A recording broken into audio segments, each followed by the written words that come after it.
I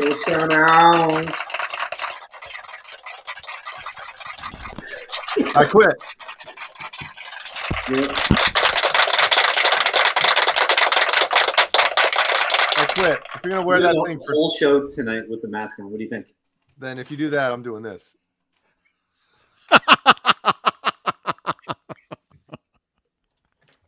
No way. No, I thought. Who is that? Who is it? It's Jim Root, the Almighty. Jim Root. Polly Walnuts sent me some stuff with that mask. So. Oh wow, that's cool. Yeah. I hope he's okay because I was supposed to see him earlier and he never showed up. I texted him. Make sure he's all right. Yeah, I hope you're okay, Paulie. Hey, is Boner Jam's audio okay? We probably should have thought of this before we started. Is your mic on? Oh yeah, it is. It is kind of low and roomy. Kind of roomy. Yeah. Low and roomy. Yeah. Anyway, hello everybody on the last Wednesday in March. It is Metal Wednesday, and I just woke up from a 20-minute nap because Killian wouldn't fall asleep. So, yeah, there you go. So I'm trying to get my trying to get back up here. So Brian's gonna have to carry the load. You have a monster? I have one of these. How's that? Yeah. Delicious. Do I sound any better now, or? No, still the same. Really? Yep. That's awesome. Let me see. No, everything's plugged in. Try tapping on it. Yeah, it's not on. Everything's plugged in, but it's not on. Let me try something. Go to settings. Go to audio. Yes. Go to microphone or mic. Yes. Yeah. Sorry, everybody. Boom. Oh my God. There it is. Yes. How do you blown everybody's speakers at home? Okay, I'm good. Maybe we should go back to the other microphone, huh? Okay. All right. So what do we have planned for tonight, Brian? Let's rock and roll. Let's do all the Let's do it. The particulars. Bring it on, Johnny. Bring it on. There we go. Become a channel member. Click the join button. You've only seen this 5,000 times, everyone. You know what to do. Well, tell them anyway. Yeah. Executive producers on Johnny Beane TV. We have the man Dave Ennis, Final Freak 5150, Mike Neese, Musical Therapy Lazarus, Majestic PB&J Cat, Wayno False Flag, Sherman Callahan, Andy Carson, ADHD Sharp Michael B, Arhabs Warlog, The Chad, Lawrence Christensen, Lindy Lou and Mary, James Gum, Johnny Moronic, Paul Martin Woods, Steve Franklin, Michael Smith. The captain, everybody, is the captain. Thomas Santiago, Joe Christian, Jimmy Ray Hawkins, David Allen Greer, and Steve Carmichael. Steve Carmichael. This is the Metal Wednesday. This is the metal show, so I got to do it like that. Hell yeah. Steve Carmichael. David Allen Greer.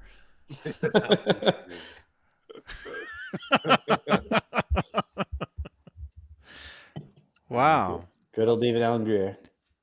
Man, that's the top tier of channel membership here on Johnny Beane TV. Yep. It's awesome. And even though you guys can't see me, Super Chats changes the color of my lights. And by the way, we were live on Twitch earlier doing the Twitch Van Halen show, and all of a sudden my lights went off. Or went on. Oh. And I'm like, what's going on? You check out the show. It'll be here on YouTube, actually, in about 23 hours. It'll be a YouTube video. But thank you. Can I even scroll up that far? Is it here? It was Megatod. Yes. Yeah, Megatod. Yeah, you left a super chat like an hour 25 ago. minutes before the show, yeah. Yeah.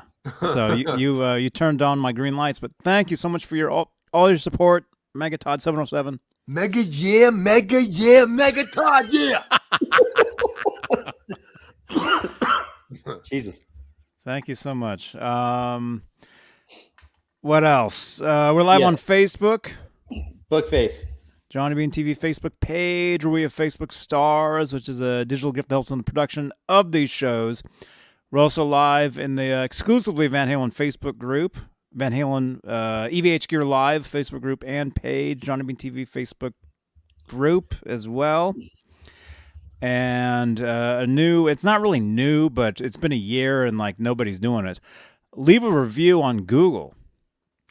Just search Johnny Bean. Just Google Johnny Bean TV, all one word, and you can actually no. The link is actually in the chat. What am I saying? You can actually go to the chat and drop a review about these videos, about this channel, about Metal Wednesday, and how I was going to say something about the show being the best show on the face of the planet, but yeah, I'd be lying. Wow, there's always next time. So yeah, leave a review. Drop a review. Slap that review. Oh, God. Hey, Sharon. There you go. Awesome. Yeah, I don't know what I'm thinking right now. You're right. You want to take a break for a minute? And I took a break for 20 minutes. Okay. Yeah. All right, I'll take over. Yeah, take over. Let's get into what we're going to be discussing tonight, I guess. I'm taking over and you're talking over me. What the hell? I know. Jesus. All right. So first, welcome everyone. Metal Wednesday, the heaviest night of the month. Hell yeah. I like that. Yeah, definitely. And everyone who took some time today to stop in and say hi, thank you. We appreciate it. We all know that you have a lot to do on a Wednesday night. No, you don't. No one has anything to do on a Wednesday night. So come hang out with us. So thank you. So the Oscars were the other night. Did anything stupid God, happen? where's the puke button? I have the closest thing to a puke button. Did anything stupid happen, Jay? I'm not privy to. Well, it just goes to show you how people have stopped caring about the elite in Hollywood. The only reason anybody knew it was even going on is because of the slap, the wimpy slap heard around the world or seen around the world. So slap. Yeah. You imagine if a grown man just slapped you in the face, what would you do? Well, I think Chris Rock handled it like a professional, and he instantly saw dollar signs because he's going on tour. Yep. And see, I have my own. I didn't want to talk about this tonight, but now you're forcing my hand. I am. Let's do it. So I feel what happened was, I mean, if you watch it, Will Smith laughed, and his wife Jada was not laughing. And again, Octopus Ears mentioned Ozfest before. Jada's band was on Ozfest with us, and Will Smith was actually on that tour, hanging out for like 2 weeks straight. And he was cool as hell. She was cool as hell. No problems, no issues, whatever. Wasn't he walking around wearing a Gizmachi shirt? Yeah, she was. Yeah. So anyway, I think he looked over and saw that she wasn't laughing, and his ego made him he's like, I can't let this go. I got to do something, as a man, I get it. You gotta, obviously you want to defend your woman, but again, if he just would have let it go, nobody would have given a crap. Comedians tell jokes. It wasn't even that bad of a joke. I mean, give me a break, Yeah. But his ego took a shot, and yeah, look at that. Chris Rock's ticket prices jumped from 300 to like $4,000 or something after the slap, or 400, 300 to 400, whatever it was. Mm-hmm. But anyway, and then all the stuff, is it real? Is it fake? I could really care less. If it was real, Will Smith has the wimpiest slap I've ever seen in my life. So whatever. If it's real, why would you slap someone? Like, I'm gonna walk up and I'm gonna slap a man. You know how many times I've slapped someone? Never. Well, what if Mike Tyson was the host and he said something? Will Smith would have sat there and laughed his ass off. He would have sat there and took it. Or The Rock. Yeah, it would have been funnier because Will Smith's like a foot taller than Chris Rock, Mhm. and Chris Rock does not claim to be a tough guy. No, really? It would have been funnier if he just went up there, picked him up by his arms, and dropped him off the stage or something. You know what I mean? Like, it would have been funnier doing something like that. But it wasn't even a bitch slap either. Like, No. a bitch slap isn't it the back of your hand? Yeah. You know? No, he came through with that though. He came like through. Well, the fact that Chris Rock all he did was, I don't know. I think I could slap harder than that. But anyway, I don't know. I know I've said this before, but if a grown man, I don't care if you're 18, 20, 80, you slap me. Yeah, we're fighting. we're gonna be throwing hands. I promise you that. The ass whooping that I would extract would be unparalleled. It would not be good. So I would have thought it was 100% fake if like Chris Rock looked shocked after it happened. Like he didn't know what to do. Like he was looking off to the side at like the producer, like, we cutting? No? Okay, I guess we're gonna, like he didn't really know how to handle it, which that to me was kind of like telling. And then, yeah, Jeannie, thank you. And then obviously Will Smith sitting there seeing red when he was yelling, what is it? Whatever he was yelling.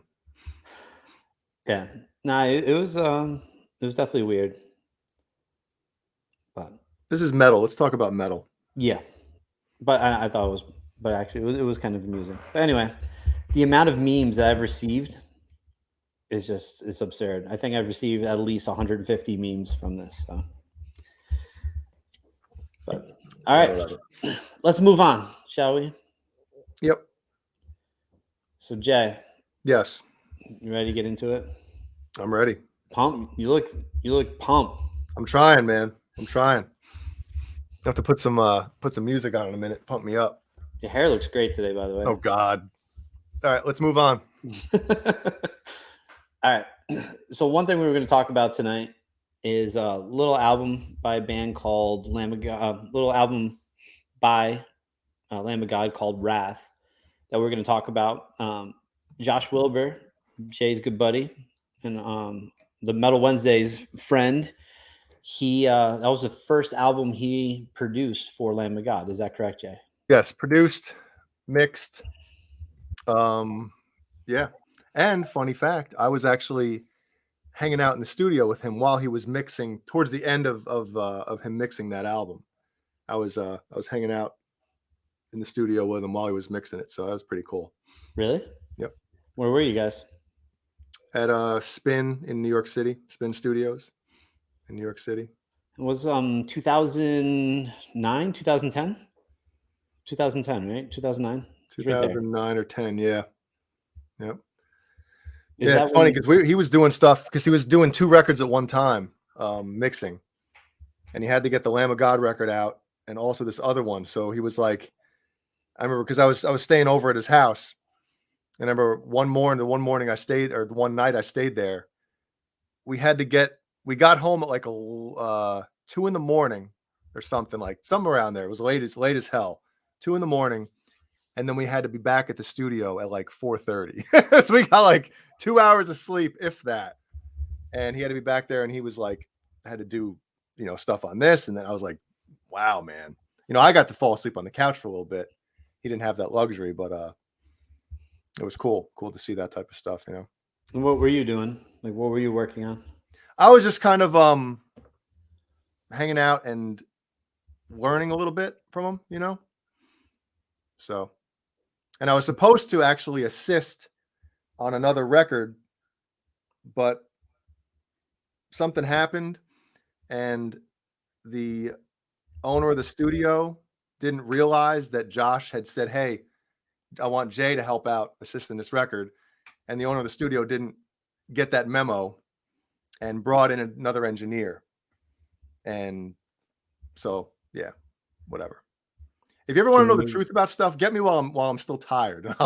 I'll just let it all out. Which album were you supposed to work on? I'm not telling you. I'll tell you off the air. We're all Actually, you know family what? Why here. do I even care? It's it was a band that was on the old drummer from Lamb of God's record label. He started a record label. What the hell is this band's name? Crap. I forget their name. Are they still And- around? No. Nope. They were a cool band. John BL's. The John BL's. John Bolt. Yep. So yeah, I was kind of bummed, Yeah. Anyway. So anyway, you were staying with Josh as he was finalizing, right, the album. Yep. And so it's Lamb of God's 5th album, right? I believe. I don't know. You probably know that. Right after Sacrament. Mhm. Yep. So it's their 5th album, and the reason why we want to talk about it is Jay's going to go more a little the production standpoint or this album, because Jay has always praised this album. Not I wouldn't say because he's friends with Josh, but Jay, if he didn't like it, Jay is pretty vocal about it. Yeah. I would be. And the fact that it's a buddy of mine, I'd probably be even more hard, not publicly, but but privately. But Sure. I've always, ever since I've heard this, I heard it in the studio when he was mixing it. And I remember Jeannie and I went out the first day it came out, and we bought a couple copies. And I just always have said since then, it's one of those metal albums that it will stand the test of time years down the road. Obviously the Black Album is the Black Album, and if you're a Metallica fan, you might not like that album, but you can't argue with it sonically. Like sonically, it's one of the best sounding albums ever recorded. And I think in the extreme metal world, Wrath from Lamb of God is up there. It's one of those albums that you put it on, you're like, damn, this sounds good. Yeah, it's a great album. Yeah. The Really thing good. From a production standpoint that really stuck out to me the most about it, it's not the drums, it's not the guitars, it's the bass tone. Yep. Right, the bass cuts through. You can hear it. It really adds another layer to the songs, and to me, that's the biggest thing that stands out for me from a production standpoint. So, what we wanted to talk about tonight, just we'll do this from time to time. Is we'll just break down an album, go a little further into it, instead of just be like, "Oh yeah, the album's the shit." Let's talk about why. So, did you want to start from the production standpoint, or do you want me to just go into some of the songs? I guess we can kind of, it really isn't that much really to go into. I mean, as far as the production, it just like, what's you probably have the track listing there, don't you? Yep. So what's track 2, the first heavy song? In your words? Yeah, the opening part, right, with the tin, the snare drum, right? The reverb he has on that snare drum.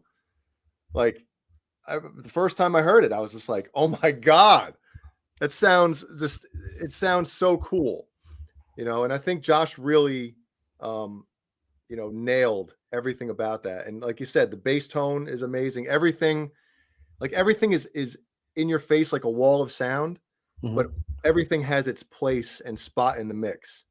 And I think that's one of the hardest things to do, is get something that's so up front everywhere, but also have everything just like you can isolate with your ear, just like, okay, I'm listening to the bass now, and you can hear everything about it.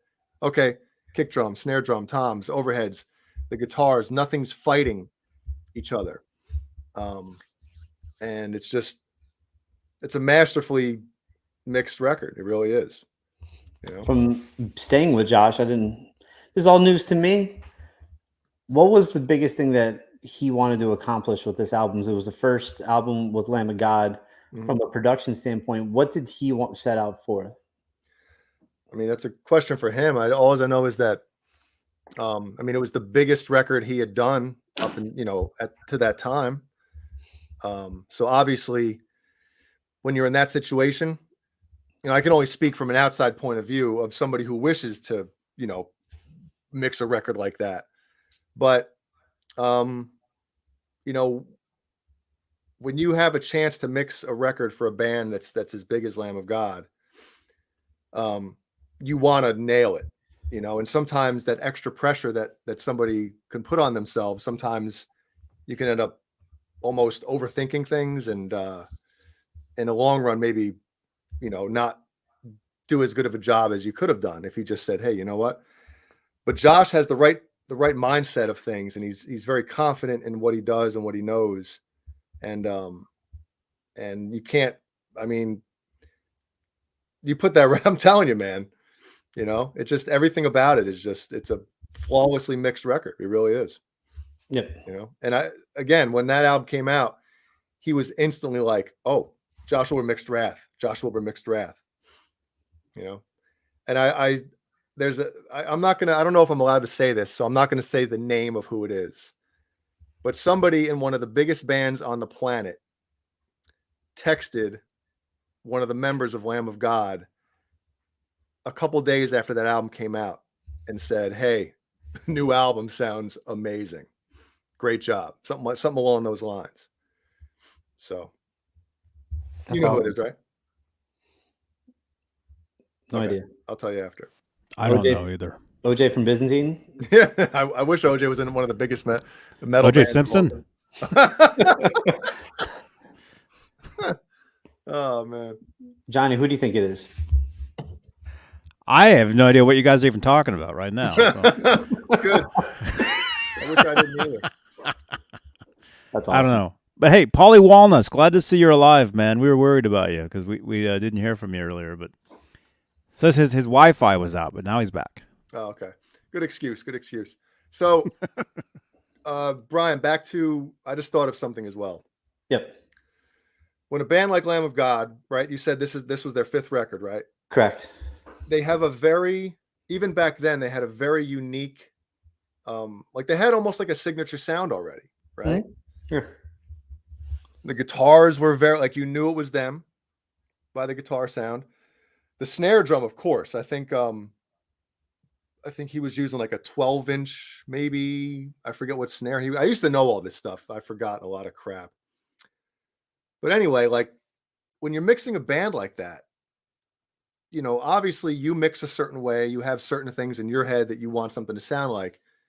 But when you're mixing a band that already has kind of like their signature sound, that you know, your job now is to kind of like, okay, they still have to sound like them, because if they don't, it's going to come back on my ass. It's going to be my fault why they didn't sound like they're supposed to sound, you know? Yep. So he took what they sounded like and almost gave them no, it's not Bob Rock. It's somebody in a band. One of the biggest bands. I mean, come on. Who do I talk about? One of the biggest bands. Anyway. Slipknot? No.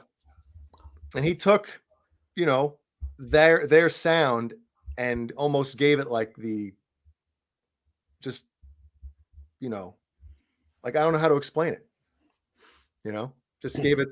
He injected it with some. Yeah. Just, okay. Here's your signature sound, but now it's like on steroids, you know? Sure. Yeah. No, Big, full, in your face, crushing, loud, you know, everything. And also from a production standpoint, he worked with Randy a lot on his vocals. Mm-hmm. And you can tell, like, Randy definitely, in my opinion, definitely stepped it up on that album. He has more range with his vocals, like different styles he's throwing in, using his voice more, hitting notes. Whereas before it was mostly just, you know, the screaming and the growling stuff. Yep. But he definitely, you know, made Randy pick it up a bunch of notches there, from a vocalist standpoint, which I've always seen that from Josh. Like if a band works with Josh, the singer always gets better working with him. You know, he pushes these guys, and Josh has an amazing ear, not just for melody, but also, you know, a lot of people I don't think talk enough about, the job of a producer, right? Yeah, you want the band to sound better. You want to make them a better band. You want to make the songs better. You want to help them do things. But a lot of it is working on an individual level. Like, they always say like you got to be a good hang. That's the words they use, right? Like if you're going to be in the studio, especially like a one-on-one situation with somebody you don't really know that well, especially with a singer, you got to make them feel comfortable. You can't make them feel like, oh man, what is he going to say something like it's almost like a lay down on the couch, tell me about your mother type stuff. It's you gotta, you have to make this person feel like they can tell you their deepest, darkest secrets. And so that they can do something in front of you that they might not be comfortable with doing, or try something vocally Right. in front of you that they might never try in front of anybody else. So if you can get that out of somebody and make them feel comfortable enough to do that, I mean, that's what Josh, I think, really did on that record. So Yeah, it's a great record. it is. The beginning starts with the passing, which is that cool melodic intro. Then it goes right into In Your Words, like you were saying, and Yeah. song's heavy as hell. Yep. I just think it's a pretty cool like segue from that pretty cool melodic guitar part, acoustic part to heavy ass riff, drum sick, Set to Fail. That's probably the biggest song off that album. Yeah, probably. That song is dope. That's a live staple. They always play that song. It's a great song. Yep. Contractor. That song's heavy as hell. Another good song. My favorite song, there's two songs. My two favorite songs in the album is Grace, which is cool. It's got that cool little like awesome intro with it's pretty melodic, then it gets super heavy. But also Everything to Nothing. Those are the two best songs to me on the album. Everything to Nothing, sick. The solo I think is the best solo on the album. It's just real good. Real heavy album. And I think it's a great follow-up to Sacrament. Sacrament was a huge album, and that was a follow-up to Ashes in the Wake. So Yeah. It just kept getting better and better. So I agree. I just think, from a production standpoint, mix is awesome, and just it's a really good album from beginning to end. So Yeah. Crap, I was gonna say something else about crap. I don't know. what is Megatod said you think Wrath is their best to date? What's your thoughts?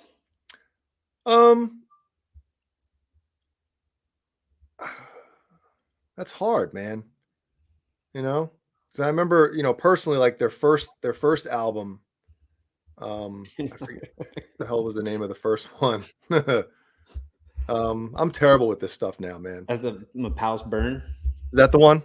Mm-hmm. Like that was obviously the first album I heard from them, and then we saw them at the Loft. Was it the Loft? No, Crandall Street in Poughkeepsie. Which, if anybody is from, if anybody's been to a show at the Chance in Poughkeepsie, New York, right?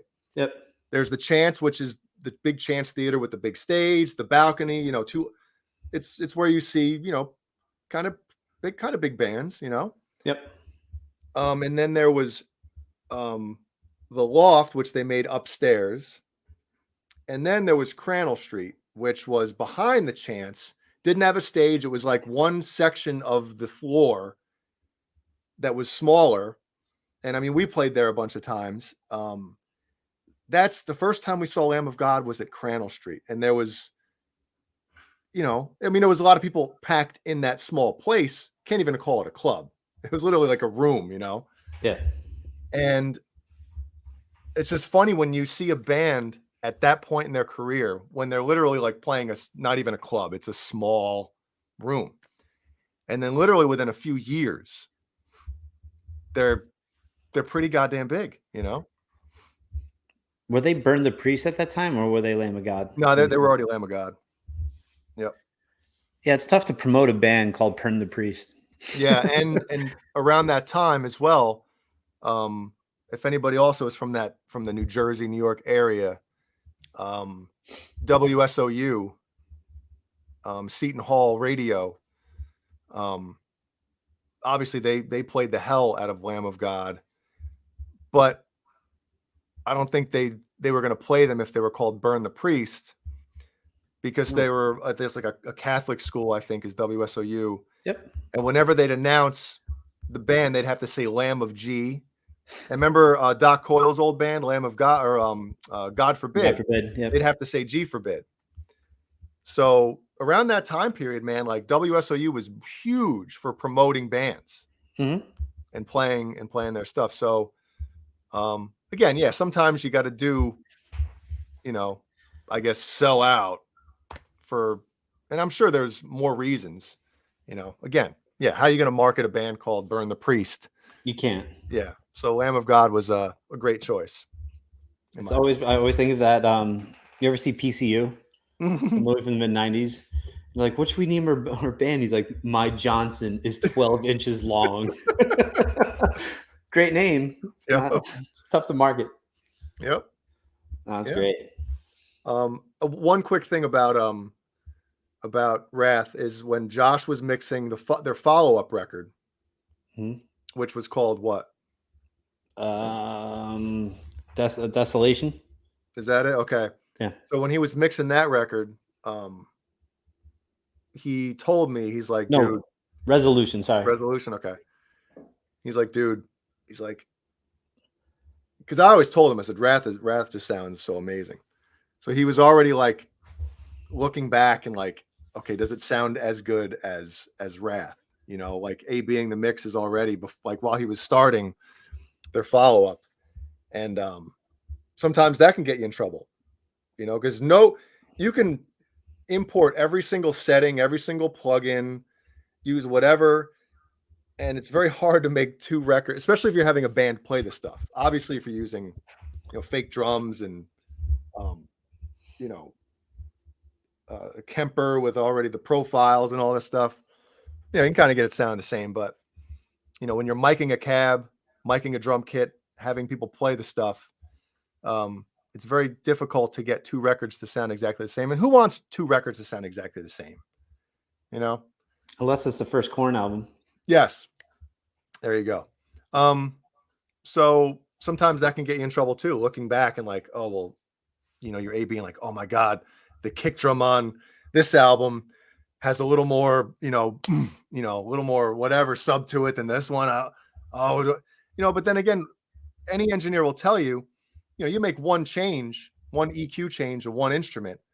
I mean, it affects everything. There's only so much room in the stereo spectrum of like, with frequencies and all that stuff. Like you have to watch out. You have to be careful of things you adjust.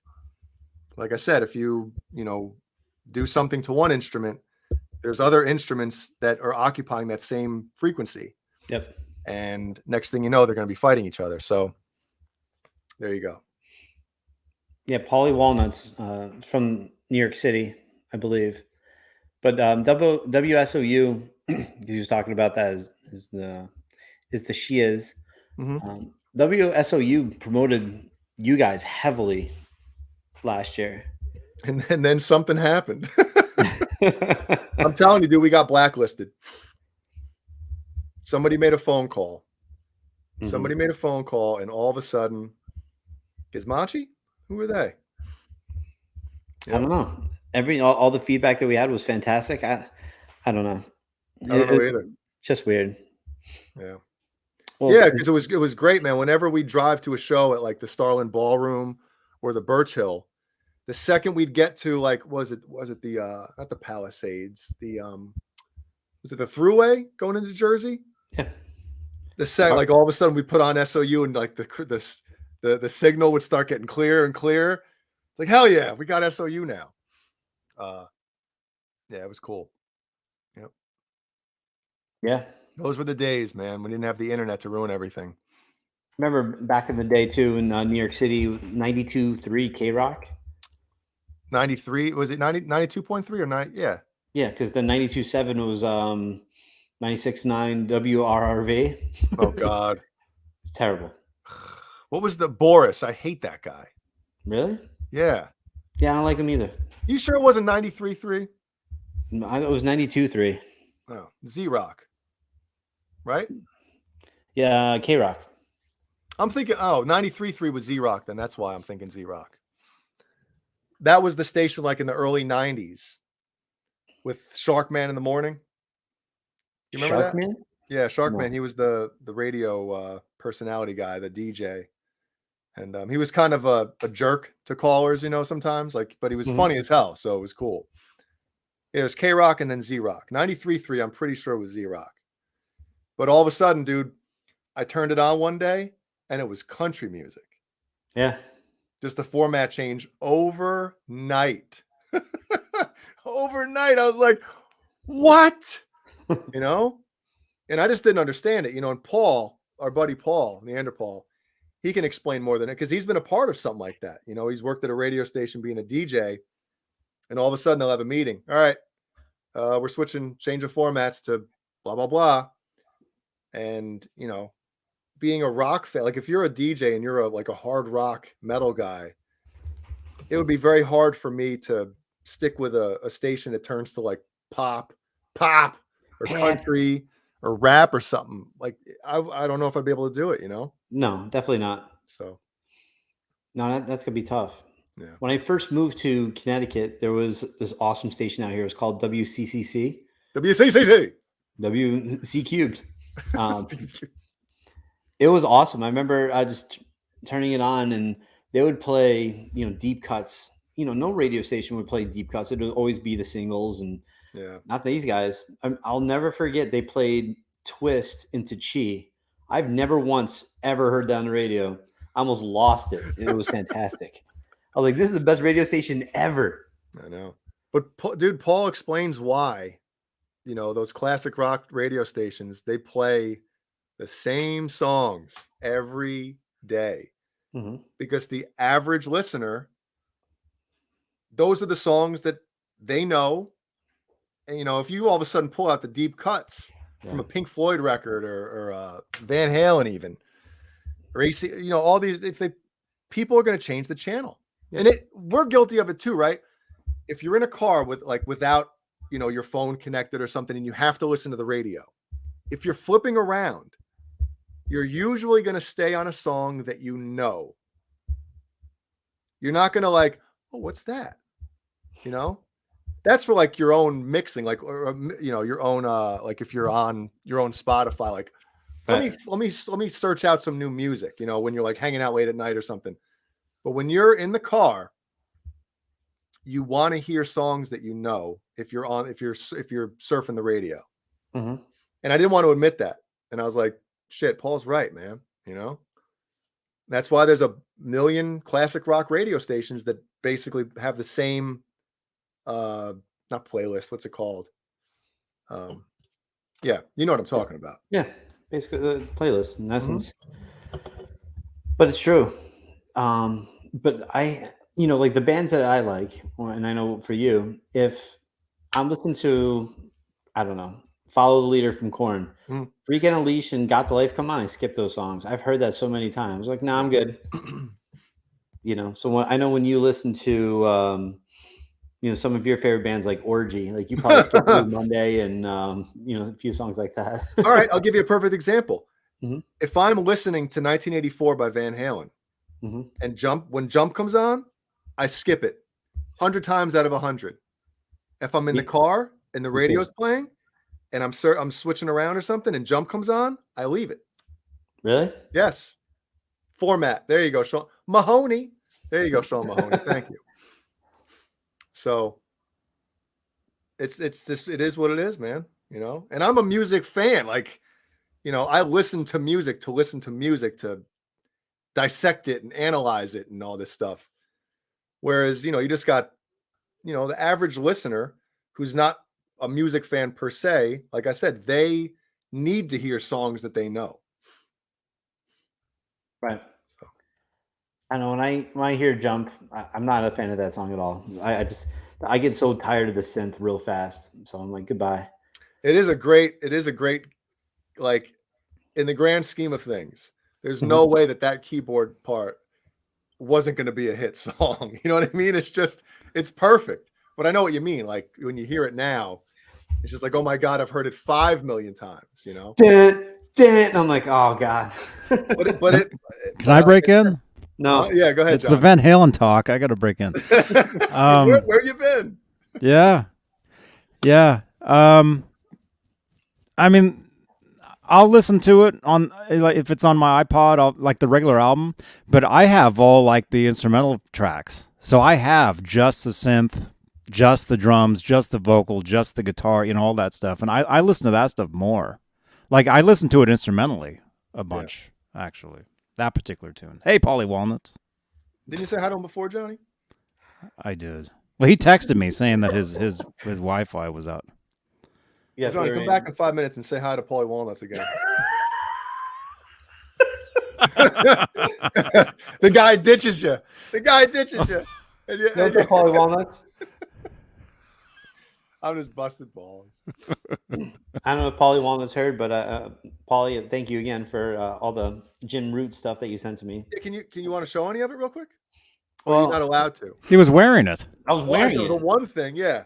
The one thing. But no, next show I have to put it throughout my office, and then I'll show everyone. Or in your Give a little office. Tour. I hate when people say tour. It's tour. Yeah. Gets on my nerves. Going on tour. Tour. Oh yeah, are you? Well, real quick, speaking of sending things, it's a shame that it's not Metal Thursday, because if it was, Boner Jams would have an awesome unboxing. Yeah. But he's getting a package, a pretty big one tomorrow. The package. Brian, Boner Jams likes big packages. You know me. Yeah. I mean, we can go ahead and say what it is, right? I mean, it's not like it's a big surprise. Yeah, go ahead. You can tell him. Well, you're getting it. I don't want to talk about myself. I don't want to be that guy that's always talking about myself. Oh, yeah? Yeah. So, Brian got the Quad Cortex from Neural DSP, what, like 2 months ago? 3 months ago? 2 months ago. 2 months ago. And at the same time, he ordered a, was it a Line 6? Line 6 FR cab. It's like a flat response cab. It's basically made for, like a Kemper or a Quad Cortex type of thing. So it's a powered stereo cabinet. So now Brian can just hook 2 XLR cables out from his Quad Cortex into that stereo powered cabinet. And this isn't like 2,000 watts or some shit, right? It's like loud as hell.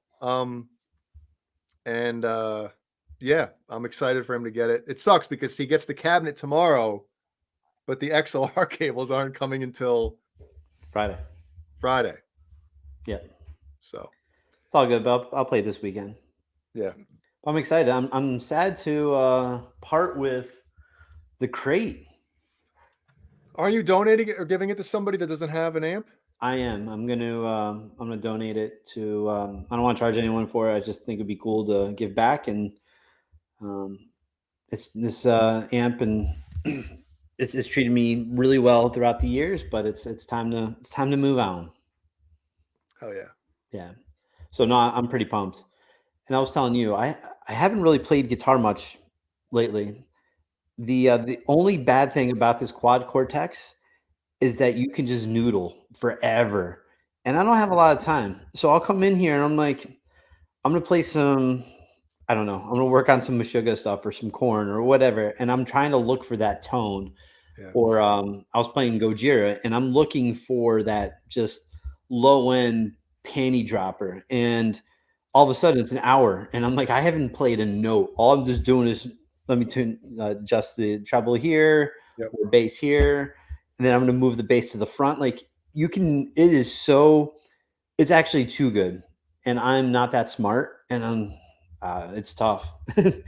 It's cool, but it's also like, if you just gave me like, here's your tone, go at it. I'm like, okay. But if I can keep playing with it, it's awesome. I need to relax a little bit and just find a tone and go with it. Well, yeah, I get what you're saying. I mean, maybe it would be smart to like make, again, I don't have one, so I don't really know, but I get the whole gist of it, but maybe pick out, a handful of tones or presets or whatever the hell, or patches that you like, and then make one, performance thing of like, okay, this is, how many How many pedals or how many things like options do you have to pick from? Can you hold it up on the camera real quick? You want to turn it on for you? We don't have to turn it on, but I mean, just hold it up. Pull it out. Whip it out. All right. Oh, I'm just getting. So here's the tuner. If you have it on, hold it down. All right, so you got A, B, C, D, E, F, G, H. So are all those? So basically, you can have like 8 presets right there, and then obviously, if you scroll up, you get another 8 or whatever. Yeah, but so this is just like let's say if you want to have as your 8 main, but let's say if I hit my H, then it brings me to a whole new category where I have 8 more saves. Yep. It's but insane. then also, I'm going to cut you off, but hold it up again. Don't show me. I'm stupid right now. So can't you also program some of those switches to be like stomp boxes or delay or reverb, right? Yeah. So basically you can have like, say A is your main rhythm tone. Right. You can have one of the ones below it or whatever be like a stomp box with a reverb and a delay. Like basically you can go from like different, adding different things onto your main tone instead of just changing a patch completely, right? Correct. Yeah, see, stuff like that is awesome. So what I think you should do, if you really want to start working on like, hey, if I'm coming in this room to work on something, because our friend Rob Balducci, Johnny, guitar player extraordinaire, said that 20 minutes of actual guitar practice working on something is more beneficial than 2 hours of noodling. That's all I've been doing. Yeah, I know. Oh yeah, because it works your brain. If you're thinking, if you're having to even just thinking if you're like trying to figure out a lick for like 5 minutes and you're really having to think about it, yeah, that's more beneficial than just I don't know. Yeah, but it is hard. I know what Brian's saying about like when you have all these tones at your fingertips, it's hard not to just what about this one? What is this one? What is this one? What does this button do? Yeah. And you can get really awesome acoustic tones with this as well. Yeah, of course. It's this thing is the coolest thing ever, but you really have to devote the time to learn it. So what I'm saying is you should really, if you want to just say, I want to, work on whatever. What I think you should do is really just pick out a handful or whatever of sounds that you know and like you're like, I like this. I like to play. And this is my lead tone, or this is my my favorite clean tone, or rhythm, whatever. Pick those and just hey, these are on the pedal, right? And I'm gonna work on, just get it in your mind of what you're gonna work on. But I know what you mean. It's very hard to, if you just have one amp and a couple pedals, everything's right in front of you. You know it, and you're gonna probably pay more attention to just playing. Yep. But when you have just a plethora, here we go. Are you guys taking calls? We are now. I don't have a phone. Hello? Okay. I had to plug it in, so. Hello? Let's see. Let's see who this is. Is it Curtsy? Hello, you're on the air with Metal Wednesday. Hey, Johnny. It might be Kurt with a C or Elton John. Hey, Elton. Probably Kurt with a C. Yeah. Curtsy. I got a question for you. Actually, all three of you. I have a question for Curtsy. Can you turn down your... Any of you guys played through the MXR 5150 EVH thing? That stomp pedal. The overdrive. Because I'm tempted to buy it, and I'm just trying to get as many opinions on it as I can because it's not cheap. But I'm just curious. Who should answer? So I have one. Do you have one? Do you like it?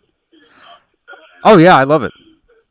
And actually, I've done a whole bunch of videos with it. Now there'll be cards on playback, drop downs. Okay. What amp is he using? Yeah. What amp? What amp do you have? Oh, I've got a few. I got a Marshall. I've got a couple of Fenders. I can go clean. It's just, it's like I'm tempted to get it. It's 200 clams, but it's like I think I'm gonna get it. Yes, if you don't have an EVH amp, Should and I? you want Yes. that tone, get Okay. Yeah, it's basically it's the EVH rhythm channel in a box, is what it is. Gotcha. It's the blue channel. Yeah, yeah. If you have a great amp, a great Yep. as Laz likes to say, pedal platform, whatever that means. Yeah. Yeah. Exactly. What isn't? But yeah. Anyway. Yeah. You should. Yeah, check one out. Check one out. Tell And them to call I think Sweetwater. I will. Call Sweetwater. Because it's like, yep. Call Jeff Law at Sweetwater. Because it's like you know how it is.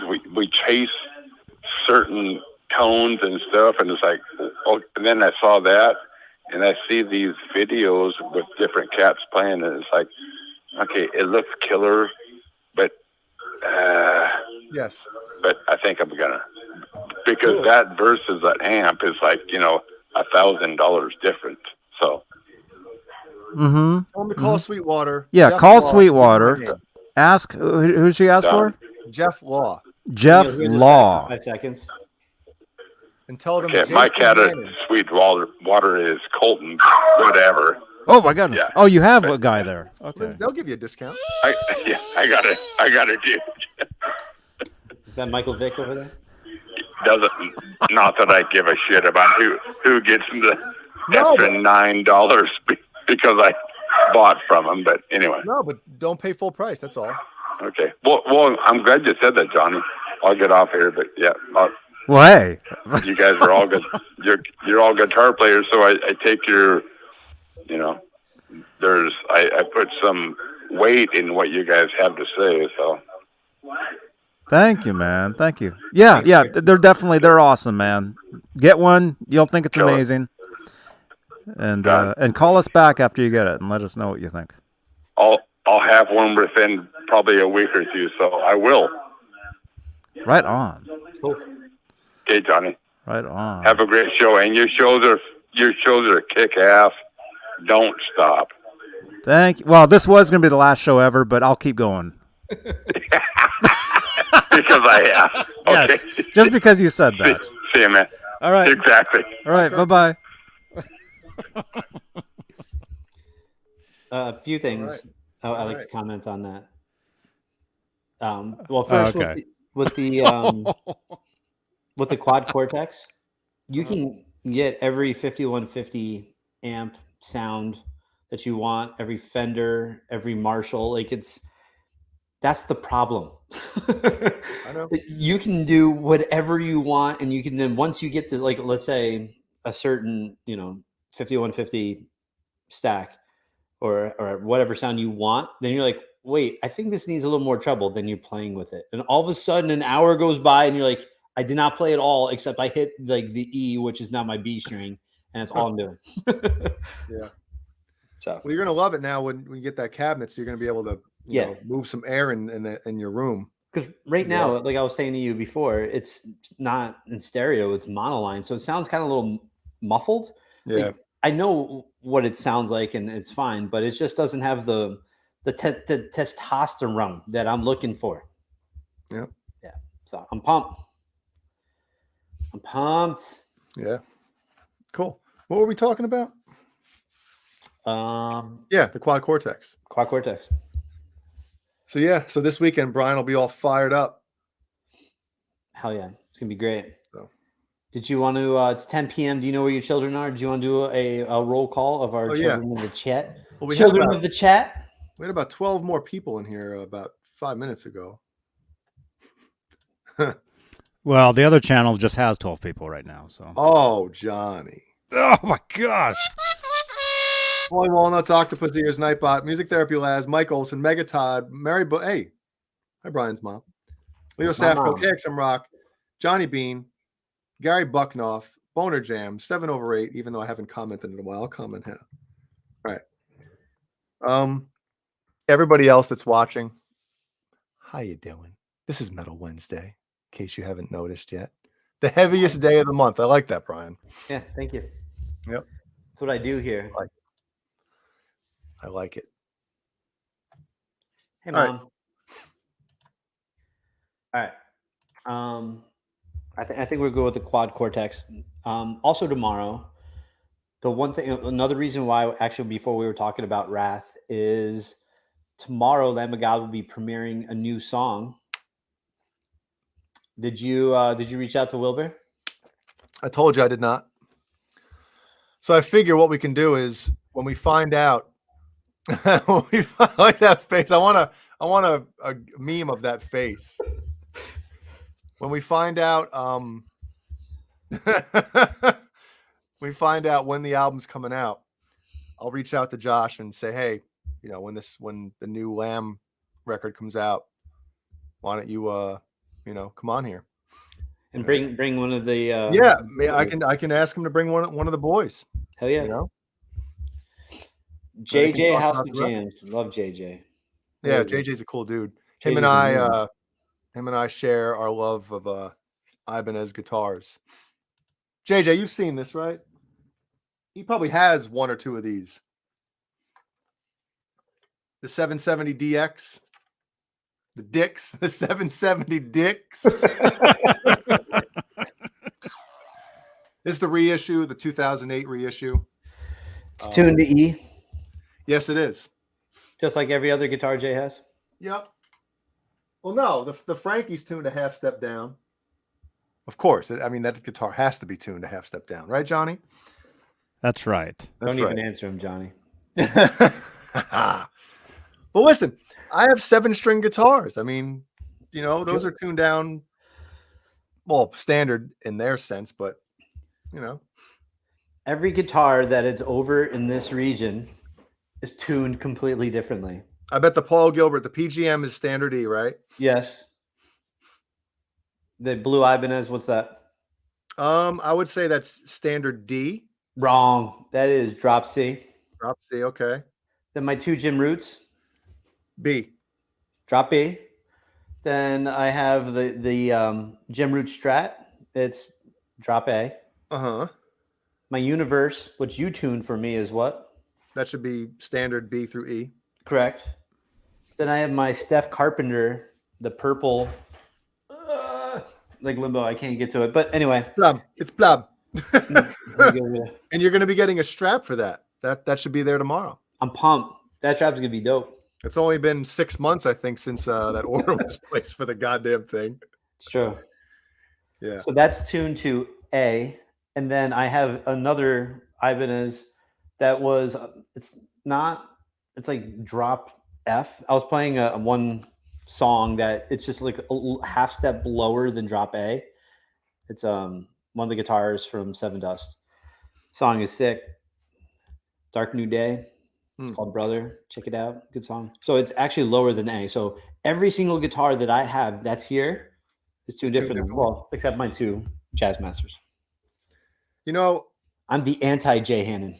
I was thinking, if I ever get, I want one of Adam from FU Tone. I want one of his FU Pro guitars, and I think they're coming in soon, but who knows? But I was thinking if I end up getting one of those eventually, maybe I'll do, because it has a D tuner on it. So I was thinking I can do it standard D, right? Like D standard tuning, and then have the option to drop it down to drop. What would it be? Drop C then, right? Yep. Yeah. So I'm thinking maybe do something like that with that guitar if I ever get it. Why would you for that guitar? Because of the pickups, or what in that guitar would? No, just because like you always say, like, dude, every one of your guitar. I have the gem is back there on the. I almost said on the bidet on the couch. That's E. Mm-hmm. The blue one is E. The Larry Mitchell swirled Ibanez. That's E. That's an E. The 7-string yellow one is standard B through E. My two other Universe guitars are tuned B to E, standard tuning. My Satriani downstairs, the orange one, is standard E. So, and also, I think you know this. Like Jimmy and I want to start working on maybe a like some sort of thrash metal / polyrhythm type music. So yeah. And that'll be standard tuning as well. Well, it'll be both. It'll be standard and also maybe D / drop C. Okay. So maybe throw like a plethora. I'm using plethora twice tonight. Look at You are. Yeah. Your vocabulary, your frivolity with your I have a words. terrible tonight is great. vocabulary, man. If I can't swear all the time, there you go.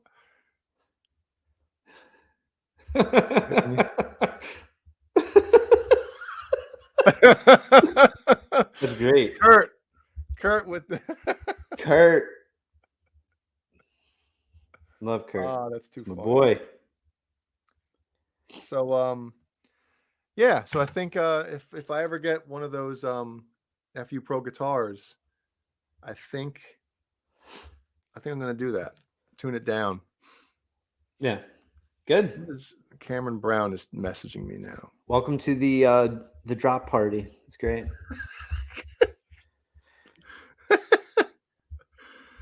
Get me on for he wants to play solo, dude. Yeah, I'm gonna have. Well, I mean, it'll probably be cool, but you know, Cameron, if we end up doing some music, right? Mm-hmm.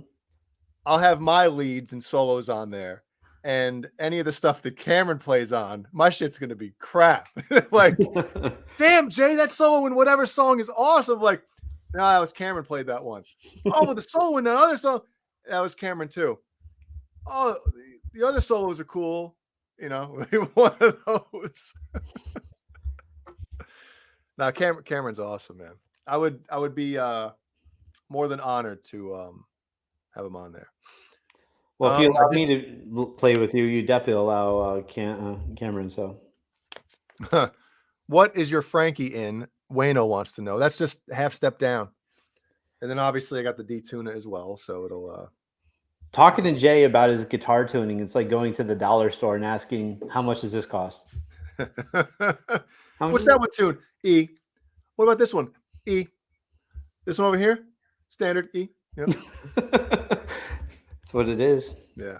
But no, it's cool. I love busting Jay's balls about it. Mike Olson says he loves ESP guitars. Funny you say that because my next 7-string, which might happen who knows how many years down the road, I would like to get a USA Custom Shop 7-string M2 ESP.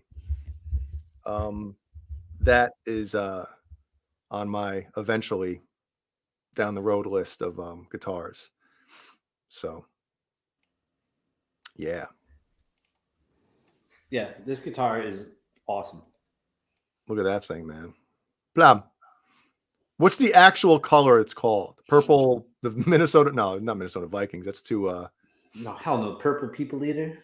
Yeah. Your Purple Majesty. I don't know. Purple? Purple-headed warrior. Yeah. Mike Olson. Johnny says thank you. Thank you, Mike Olson. That guitar looks great, man. It's awesome. No, it looks grape. No, this guitar is awesome. The neck is really nice. Jay, you would really like this. The only thing I don't think you'll like is this. Yeah, that guitar, that middle or the front pickup is right in my wheelhouse, man. Right. Because normally, like I always go back, I'm all back here, and then, but then you just move up a tad and you're fine. It takes a few minutes. So how does Steph? Where's his pick when does he have like a weird angle? Is he like a Marty Friedman guy where his like arm is like this?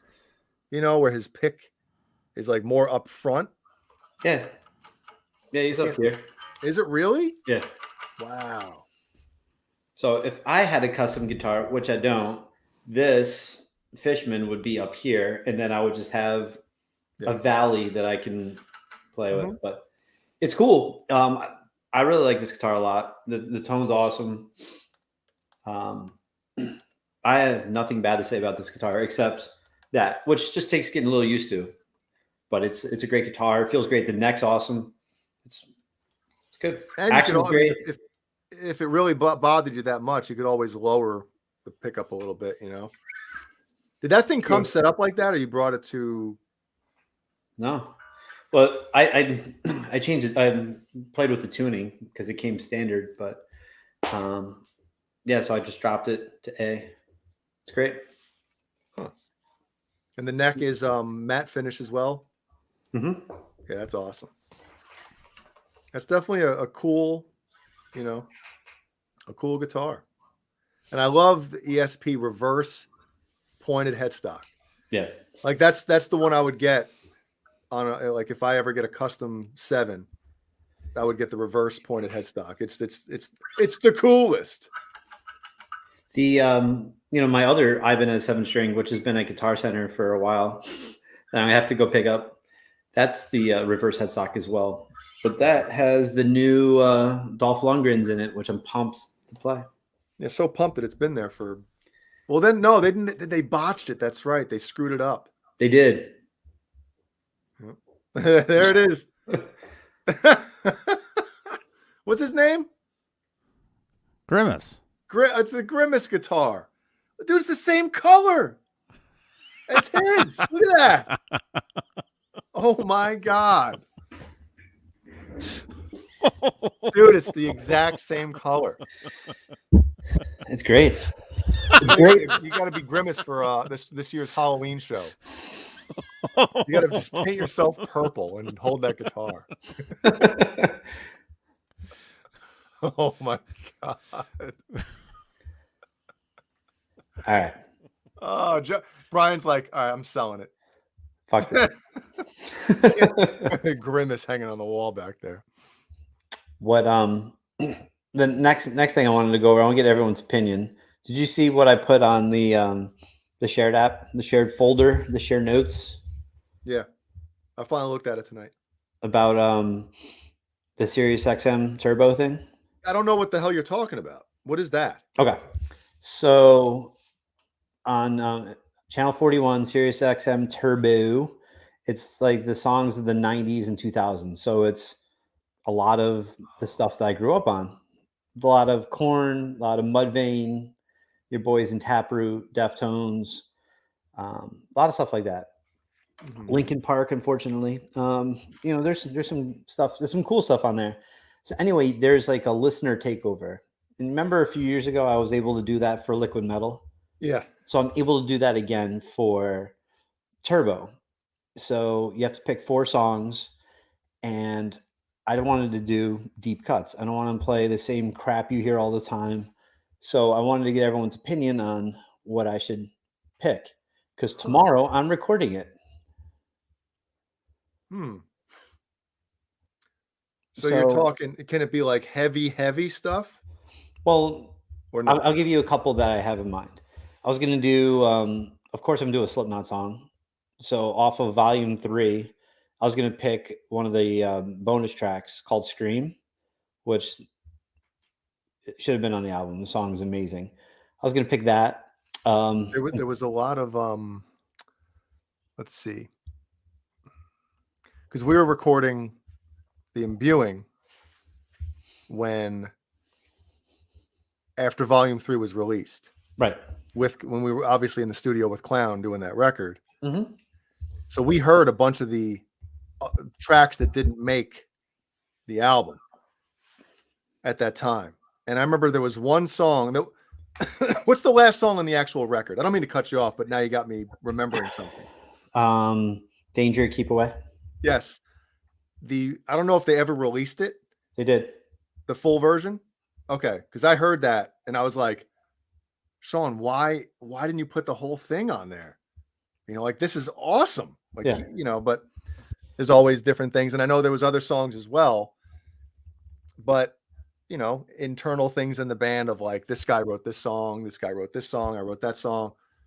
So a lot of that stuff kind of maybe got in the way of why certain songs weren't on and you can't make an album 2 hours long, unless you're releasing a double album, which is stupid. You're just shooting yourself in the foot if you release a double album, in my opinion. So anyway, go ahead. Yeah. So I was going to pick Scream off Volume 3. Internal Primates Forever by Mudvayne off LD50, because that is the best Mudvayne album, hands down. And then my favorite Deftones song of all time, Korea, off of White Pony. Which one is that? It's track 9 off White Pony. But you don't listen to White Pony, so you wouldn't even know. I've listened to it. There's obviously the song that he does with Maynard, which is awesome. It's the song after that. It's the heaviest song on the album. Okay, I'll have to go back and listen. And then what band we're going to talk about later, Taproot. I was going to do Myself, which is my favorite song from them. And it's rare for me to have a favorite song from a band. You know, Slipknot, I don't have a favorite song. Taproot, I do. Deftones, I do. But so Myself by Taproot, which is the shit. So I wanted to get everyone's opinion. What do you think I should do? And as tomorrow I'm recording it, so I want to have it locked in. Lock it in. Lock it in. Yeah, I don't know. I mean, that's tough. You know. But you hate that era of music, so you would never listen to that channel. No, I would not. I'm going to reference you when I do it. Like, this song goes out to my boy Jay. He's not listening right now.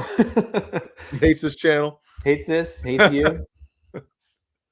So in the chat, if you guys have any ideas or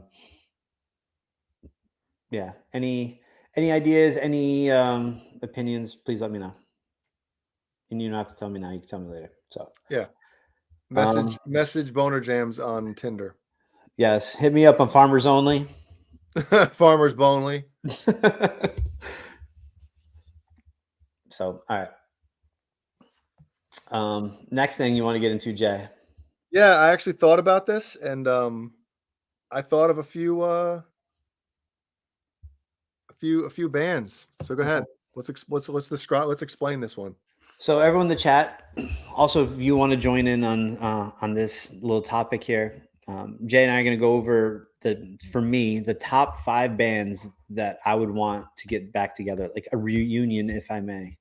So, it's whatever you want to be in regards to a reunion. You'll understand when I get to some of my bands. Go ahead, well, let's kind of, because I asked you that question too. I'm like, are you talking about bands that are broken up, or bands that maybe are still together, but maybe a few of the original members aren't with them anymore? We're not. I don't want to talk about like if a band had a member that passed away. Like, oh, I'd love to see that, because it's number one, it's impossible. Sure. And number two, I think it's kind of weird. You know what I mean? So, but if you're talking about that band maybe performing with somebody else, I guess that's okay. Because one of the bands I'm going to say. Yeah, I know, and I disagreed with it. So if you want, go ahead. You pick. You pick a song. All right, I'll go first. Now, not all of mine are metal. Actually, there might not be a lot of them that are metal. But the one that's closest to metal, I would say, would be Dream Theater. And I'm not just talking about Mike Portnoy. Now, listen, Mike Mangini, I like as a drummer way more than I like Mike Portnoy as a drummer. All right. I think the first few Dream Theater records, Mike Portnoy was very innovative and he did a lot of cool things. But as Dream Theater's career went on, I think he got a little boring and kind of stuck in the, not, I don't want to say stuck in the rut, but he kind of just stayed with the same formula of like drum fills and parts and, that type of thing. But I'd like to see Kevin Moore, their original keyboard player, back in Dream Theater, as well as Mike Portnoy. I think a lot of the cool keyboard landscape stuff, mysterious keyboard parts, and he was a big contributor to songwriting as well. I think he and Petrucci worked very well together. They were like super close friends back then. And again, Jordan Rudess is by far a better, keyboard player, pianist, whatever you want to call that. But again, it's about chemistry in a band, right? Mhm. And I feel like Kevin Moore in Dream Theater is way better than Jordan Rudess in Dream Theater. And I feel like Mike Portnoy in Dream Theater is better than Mike Mangini in Dream Theater. Even though, again, if I was starting a band and I had to choose between Portnoy and Mangini, I'm picking Mangini every day, you know? Mhm. But I feel like ever since Portnoy left, Petrucci is kind of like running the show as far as like I don't know if Mangini is actually really, I don't want to say allowed, but I don't know if he's has the ability to really just play what he wants to play and that type of thing. And I think the music suffers. It's like you have a Lamborghini for a drummer, and they drive him like he's a Ford Festiva. You know what I mean? A Ford Fiesta. Yeah, Ford Fiesta or Festiva, whatever you know. And I know he does some cool stuff. He has some cool rhythm patterns on the new album, but still, it's just something about it. Just it feels very sterile, you know. So that's just Gotcha. my opinion. So that's my first band. Go ahead. Cool. All right. My first pick is the Dillinger Escape Plan. They disbanded 5 years ago now. Their last album came out in 2016, which is awesome, by the way. They toured and they were done. And I know Ben Weinman, he's in Suicidal Tendencies now. I didn't even know that. Yeah. So he's writing with them. Greg Puciato is putting out solo music, and also he's in Killer Be Killed. So I think they will. Like they ended on, they're amicable, right? So I think they'll definitely. Yeah, they didn't have like a reopen. huge falling out or anything. No, they're just It's like, just- we're kind of done, you know? Yeah. And I can definitely see them probably within a few years get back together. So, but I'm a big Dillinger Escape Plan. My only thing is I can't listen to Dillinger all the time though. Like sometimes it's just like all over the place and weird, like the weird chords and stuff that they play, all these weird noises, and I'm like, I'm not into that at 9 a.m. I'm not. But I love the band. They're really creative and innovative. So that is my first choice that I would Well, love to come back. you're talking now. The Dillinger that I liked was with Chris Penny on drums, and I think he left to play for who's the comic book band with the dude singer that sounds like a chick. The Darkness. No, it's like there's a comic book band. It's like named a comic book or something. It's a boy and a girl, right? Huge band. They have a singer that sounds like a chick. Somebody will say it in the chat. I'm just waiting for it to come The across. Mars Volta. Mars Volta. No, is it Mars Volta? No, it's not Mars Volta. At the drive-in. No. Come on, somebody's got to know this. I have no idea. We have 41,000 people watching. Someone's got to know it. Come on. Come on, come on. Anyway, Come on. he's an amazing drummer. Mm-hmm. Amazing. Mhm.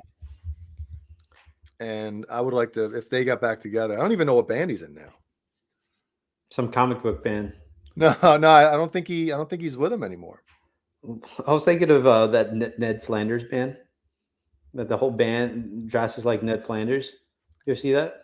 Jeannie, the comic book band that you like there's a comic book that has like a boy and a girl's name. You listen to them. Chris Penny, the old drummer from Dillinger Escape Plan, played with them for a while. She'll know it.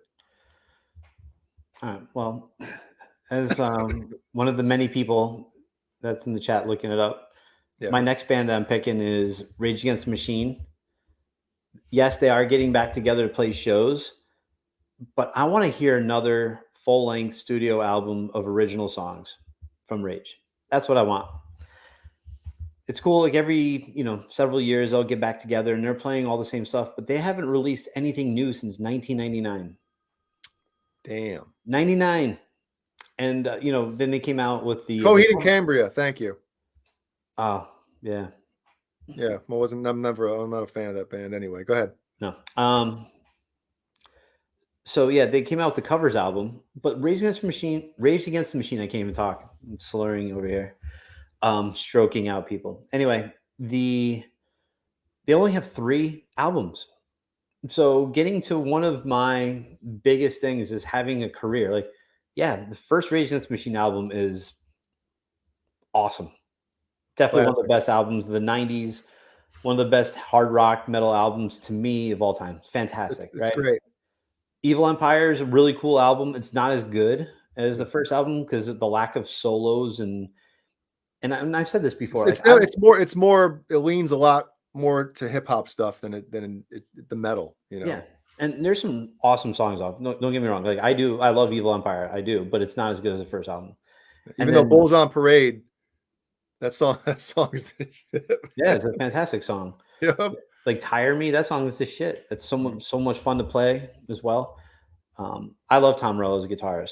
I just don't, I understand that he likes doing those, making the weird noises, and he's proud of like no samples, no DJ. I get it, but it's like you're not really playing the guitar. You're just kind of scratching and making weird noises, which is cool. But let's not have a full song with that. Anyway. So you're saying it's almost like on the first record, that stuff is kind of like sprinkled in, which makes it like, oh hell yeah. Yeah. But when you kind of like lean on that for the majority of the playing, it's kind of like, all right. It's almost like if a guitar player writes a solo and there's one real slick, fast lick in there, and you're like, ooh. But if a whole solo was just sweep after sweep after sweep, it's like, oh God. So that kind of like you're comparing it to that, right? Yeah, you got it. And Battle for Los Angeles, another really cool album, but I love the first album with you picking a pimple. I'm still listening. Something's bleeding on my face. I'll be right back. All right. So what I was saying is Battle of Los Angeles, great album, but I love the first album with the dope ass solos, like really riff oriented, and then sprinkle in that weird stuff that you want to do with the effects with the pedals and scratching on the strings and whatever, and just playing with the toggle switch, so the kill switch. It's cool, but let's focus more on chords and solos and leads and things like that. That's just me. So, love Rage Against the Machine. I have nothing, I wouldn't say bad to say, but I want another full length album. Hard rock and metal-y. Yeah, but again, dude, I mean, that album came out in 92? 92, 30 years ago. You know what's crazy about that album? I always mention Korn and like that made me want to play heavier stuff, right? Mm-hmm. Dude, when that first Rage Against the Machine album came out, I was like, oh my God. Like we started playing those songs in the early days of Gizmodo, and it was just me, Chris, who's the bass player, and Anthony, our old drummer. But that stuff, like we didn't write heavy stuff. We were just playing that because it was awesome. Right. But it was just fun to like play like, oh my God, this is awesome. Obviously we were already playing Metallica, but just something like a little different, Yeah. This is great. Can I jump in for a sec? Of course. Also, sorry, we're not taking phone calls right now because I'm about to leave. Johnny's fed up with this show too. Well, no, I'm actually leaving. I'll be back in like 20 minutes. But no, Rage Against the Machine. They only have 3 records. Isn't that nuts? Is that true? I didn't know that. Wait, besides the covers record. Where's my avatar? 3 original. All right, there's me. I can't believe they only have 3 albums because I have literally 20 CDs of theirs. I'm not kidding. Yeah, they're probably all the same stuff, or just like little variations or demos and things like that. But yeah, I think I have a lot of like bootleg CDs of theirs. I think. But I'm surprised they only had 3 records because I have them all. But I thought there was a lot more than that. And they're awesome. And I love Tom Morello so much. And I'm not a fan of the third one. You're not really? No. Like Testify, the opening song. That song's awesome. No. He once he stopped screaming. It's almost like Limp Bizkit type stuff. Like once these guys go from like screaming to like just rapping, I'm over it. I don't want to hear it. Right. I need that aggression in a band like Rage Against the Machine and Limp Bizkit. You know? Mhm. Yeah, like the scream at the end of Freedom, Yeah. unparalleled. That is fantastic. Wake You up know, when he's screaming, "Wake up! Wake up!" Yeah. You know, it's like hell yeah, man. You know, try Yep. doing the speed limit. You're right, Sharon. Johnny's That's going to get right. some coffee. Starbucks. That's right. Okay, I'll be back on like 20 minutes. I'll be back right before you guys end. All right, we'll be Brandon, here. now, see Gonna you. go for a hike. All right. Hike. Be All right. careful. Bye-bye. Love you. But yeah, so getting back to it, I want another full length album, Rage Against the Machine, dope vocals, some aggressive leads, aggressive riffs. I want another album. That's what I want. Boom. Next, you go. I'm done. All right. This one's going to be obvious. I listen. I want Metallica back with Jason Newsted. You know, even though, you know, he said recently, you know, that he can't physically do that anymore. You know, he's had a lot of, I guess, with his neck and stuff. You know, he said years ago, because he had to have like neck surgery. Yep. Like the doctor told him, like, hey, you're literally giving yourself whiplash every night when you play live, you know. It's true. But again, it's the same type of thing. Like Rob Trujillo, if you're just talking about bass playing and stuff like that, he's the best Metallica bass player. You know, I don't want to hear, you know, I know Cliff Burton and all this stuff, but Rob Trujillo is the best Metallica bass player.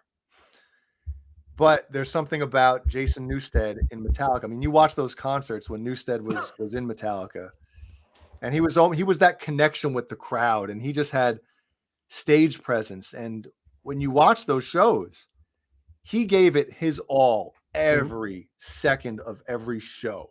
Right. He never took a second off, you know. And when he would sing, you know, a couple of verses here and there, like with Whiplash, he would do the one verse, and just certain things, man. Like he just get the crowd going. He was the perfect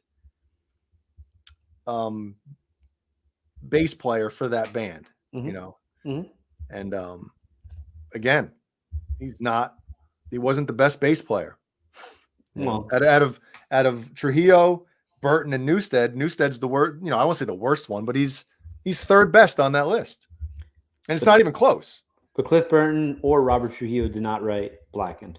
Nope, that's right. Those first two riffs in Blackened, Newsted wrote those, or variations of them. Yeah, because I think, which is weird, because it's like his only that Blackened, and then My Friend of Misery, the intro that he wrote. Yep. Those are like his only two writing credits in his entire life of Metallica. Metallica. Just very strange to me, you know? It's like he wrote arguably two of the coolest riffs in metal history. Definitely. And it's like, was that it? Was that all he had? You know, he had those riffs and that's it, you know? But Robert Trujillo wrote Saint Anger. No, he didn't. Wasn't even on that album. No, I'm joking. No. Okay. I just wanted to get a Saint Anger comment in. Well, what if Les Claypool replaced Burton? Could you imagine? Harvester of Sorrow was Newsted's too? Imagine if Hulk Hogan replaced Cliff Burton. Yeah. God. See, Octopus Ears is different than me. He says, I like Rob more than Jason myself. Sean Mahoney says Robert is so much better. Yeah, as a bass player. But again, it's back to like, and this is my opinion, you know, when I look at that band on stage, when Newsted is on stage, it just looks like it should. Yeah. You know, it just looks right. And, you know, Trujillo, like I said, great bass player. I think their most talented one. But to me, it just doesn't look or feel right, you know. And again, they're lacking all those background vocals that Newsted was a huge part of, especially live. You know, Kirk is a terrible backup. You know, any vocals he does, they're god awful. And same as Rob, like the stuff he tries to do. You know, and I think it's cool that they're at least doing it. But Newstead was just, he was like their number one fan on stage with them, Yeah. like playing every show like it was his last. Can we talk about Kirk's face as he plays lead for Total now? The blowjob face. Yeah. Come on, bro. Yep. It's bad. He's taking it he's taking the O face to a whole different level. Like I know you're excited, but like shit. Dude, it's probably because he's like, I don't know how to play these solos anymore. Yeah, Yep. I don't know. It's crazy. All right, so you want Metallica back with Jason Newsted, but even though he can't do it. Yeah, I guess. Okay. All right, you did 2 in a row. Now I'm doing 2 in a row. Go ahead. People are gonna laugh at this one. Yep, let's go. I want Dennis DeYoung back in the Styx. Yep. Yes, I do. Yep. Yeah, that's awesome. Yeah. Why? Because you listen to all those classic Styx songs, man, and that's Dennis DeYoung's voice, Mhm. Sail Away, Mr. Roboto. Well, not all of them. Obviously, what's his name? The guitar player. My God. I think he quit because of Mr. Roboto, actually. He did. Tommy Shaw. Mhm. Tommy Shaw, like those two, but they because Dennis DeYoung also was like a big time songwriter. Like the songs that he sang, I'm pretty sure he wrote the majority, probably all the ones that he sang on. Mhm. And Tommy Shaw was more the rock guy, any like the Renegade and all that stuff. Like he sang that, Right. but just something about damn Yankees. That's right, Kurt. But I don't know, man. I would love to see because Dennis DeYoung still performs, and Styx are still playing. Yeah, I've seen him. But so there must be, I don't know if the Actually, real truth is out there of why, it might be an ego thing.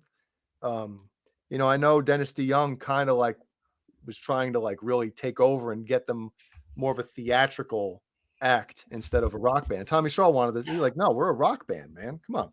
Yeah. So Well, that being said, Mr. Roboto is my favorite Styx song. I love it. Oh God, it's so great. I'm shocked that we have a Styx reference for tonight, but it's cool. I like Styx, I do. So there's some classic tunes, man. I have no problem with it. Yeah. Smitty says, "I'll back you up there. His channel is cool, and he could still sing like a MFer." Yeah. Yep. The one thing I wanted to say when we were talking before about bassists, one of the best live bands, if you guys have not seen it, is Seven Dust. The bassist of Seven Dust, that dude is pumped just to be out there. He is the most engaged with the crowd, with the fans. He's always smiling, pointing at people. I love him. So I just wanted to comment. I love him. Yeah. All right. My next one I have, it's similar to Rage Against the Machine from an album standpoint. It's Mudvayne.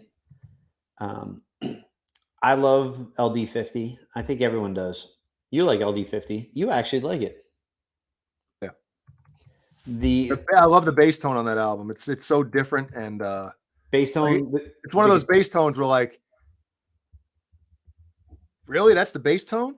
But like, wow, that's awesome. Yeah. Like you wouldn't choose that bass tone per se, but for some reason it just works on that album.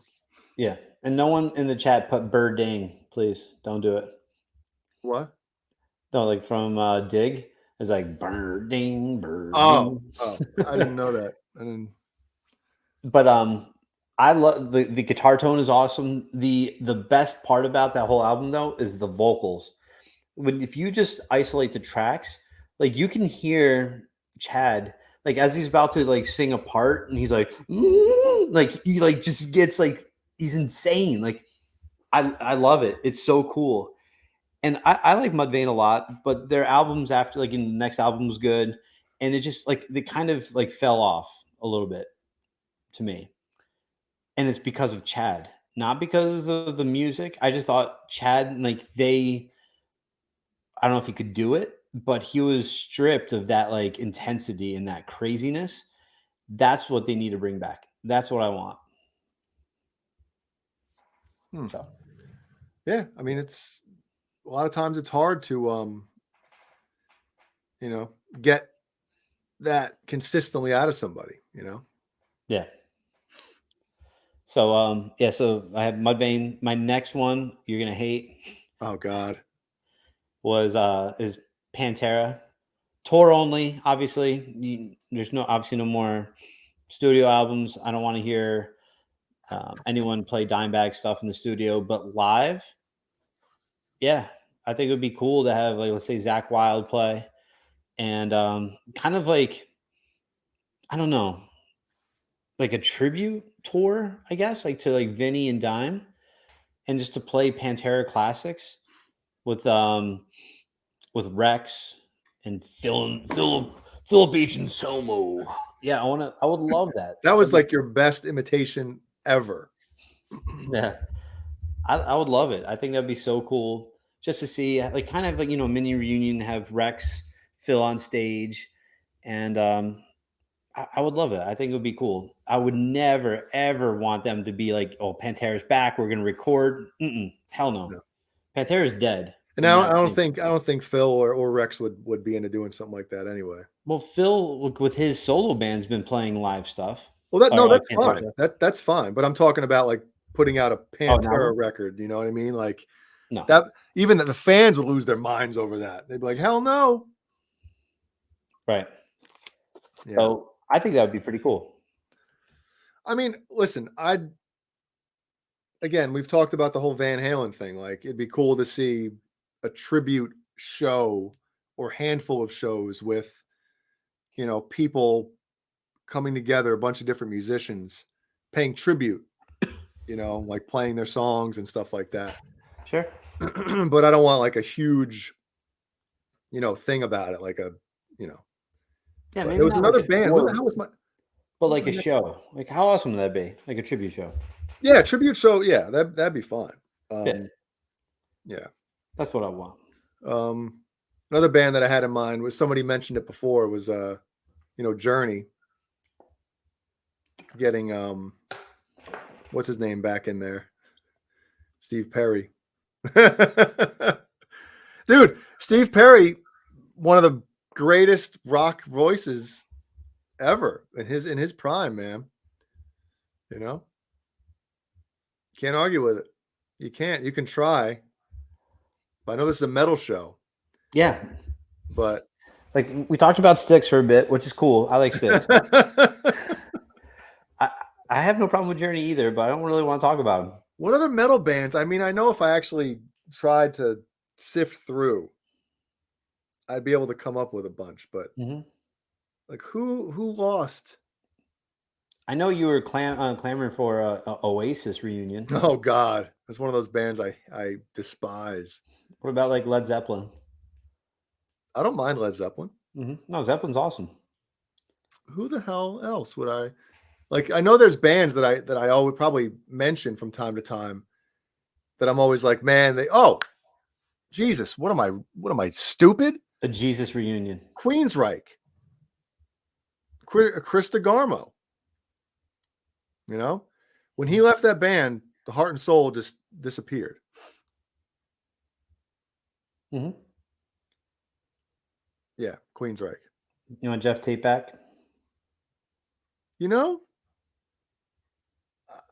I don't know. I think Todd Latour does Jeff Tate better than Jeff Tate does now. Jeannie's texting me bands that I always talk about now. Fugazi. Textures. There you go. Textures is cool. The original, well, not the original, the second singer for Textures with that band. Yeah, she's right. And Heat is back with their original singer. Oh, speaking of that, Skid Row with Sebastian Bach. Even though it'll never happen. Never. No. Octopus Ears is saying Trivium with their original drummer Travis. Yeah, some guys just work better in bands, the chemistry thing that we always talk about. Oingo Boingo. Man, Oingo Boingo. Now we're talking. Danny Elfman, right? Yeah. It's funny if you watch interviews of like he refuses to talk about Oingo Boingo. It's almost like below him now. It is below him now. Yeah. Yep. So, so getting through Journey, getting to my final band that I have is a band that came out with an album. Their last album was 10 years ago. And then they toured after, like they toured for that album. Then they toured as an anniversary, 15-year anniversary of their first album, Taproot. And they haven't done anything since. No tour, no nothing. And I love Taproot. I don't care if anyone else. And I love Taproot. I do. That's like. Please, somebody give me the audio file or video clip of just Brian saying, "And I love Taproot." I love Taproot. The I think Octopus here earlier said he loves Fair to Midland. Like that's his band. Taproot is my band. Like I don't know anyone who's just like, yo, Taproot's my favorite band. I love them. I do. I think they're great. They just have so many. They're just really good. Like that's just they make music for me, basically. Like they're here for me, not for anyone else, but for me. And I know since like 2017, if you go to the Wikipedia page, it says they've been working on an album. They haven't done shit. There's nothing. There's no news. Nothing. And I think they're just moving on and no longer doing anything, which is a damn shame. So, well, Jeannie and Kurt both say Pearl Jam with Dave Abruzzese, however you say his name. Abruzzi? Abruzzese, whatever the hell you say. Abruzzese, whatever. Yeah, he's their best drummer. Mm-hmm. And the music was more progressive with him in it as well, which, Eddie Vedder didn't want that. And what about, oh my God, I just thought of it. A Gizmachi reunion. No, crap, who the hell was it? I just had it. I was like, oh, that's a good one. I got to mention them. Shoot. Fugazi, Minor Threat. Mars Volta. Oh, God. REM, Rapid Eye Movement. That's me in the corner. Dude, I know the band. You're going to kick yourself when I say it. Who? Porcupine Tree. They're back. Fully back now. Yeah, they did. Well, I don't know about fully back, but they just put out a single and a new album's coming out. Oh, really? Yeah. Huh. Yep. That's all I got. And I know Johnny, if I say this, he would probably lose it. The Police, right? Didn't they have a final tour in like 2007, 2008? I don't know, but they tried to do a reunion years ago. Like what? Back in the, I guess it would have been sometime in the 90s. And they Stuart Copeland and I guess Sting, they can't sit in the same room with each other without Stuart Copeland wanting to punch them.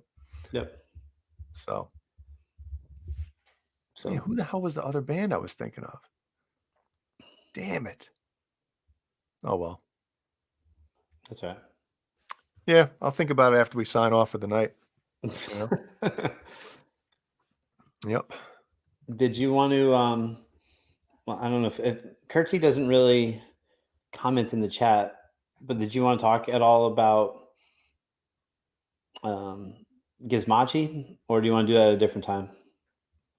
About what? Why we're not really like a active touring band? Correct. This might have to be a, we got like 10 minutes. Not that it's going to be anything crazy, but, I kind of got to get deep into it a little bit. Okay. And some things might bum me out. So. All right. So we'll not do it tonight. Yeah. How about we finish off with, we're talking about earlier, Lamb of God's coming out with a new single. It's coming out Friday, but it's premiering tomorrow on Liquid Metal. But on Friday, another album comes out that we've been really pumped for, and it's highly anticipated. Do you want to talk a little bit about a couple other Meshuggah songs that have come out recently? Yeah, the new Meshuggah album comes out. I was really excited until I heard the damn drums. My God, I don't know what the hell they're thinking. You know, I don't know who mixed it, but good night, Mike Olson. He's got a scoop, but like it pisses me off because like Meshuggah's one of those bands for me, you know, that the drumming is one of the most important aspects, and when the drums sound like they do on their new songs, new album, it makes me lose my mind because there's no excuse for that. No excuse for a band like Meshuggah to have those sounding drums. There really isn't. So what don't you like? Is it everything? The They snare? sound triggered. They sound fake. The snare drum is low. Like it doesn't sound like his drums. You know, like, and the overheads are kind of low in the mix. It just sounds like, I don't know. I'll give you an example. Remember we talked about this when a few months ago when that short clip leaked online and you sent it. I think it was you who sent it to everybody in the band. And it wasn't from like any official Meshuggah website. It was just like some weird whatever the hell. And I was like, dude, listen to those drums. That's not them. There's no way that would be Meshuggah with those drums. It sounds like somebody trying to play a Meshuggah riff and programming some shitty sounding drums over it. And lo and behold, a few weeks later, that song comes out on Meshuggah's official website, and it's those drums.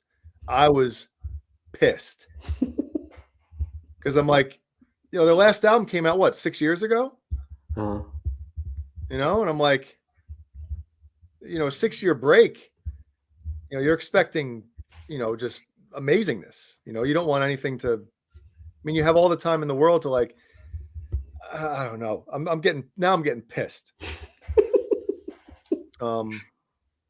So it really bothers me that a band like that has drums that sound like that. Mm-hmm. So what do you think about? Is there anything that you do like? Like I think Jen's voice sounds awesome. yeah, The guitar sound I think sound good. Like, what do you think the two songs that came out since we talked about Abysmal Eye, like the Shortening Fuse and I Am That Thirst? What's the newest one? I Am That Thirst. Yeah, that came out last week. Yeah.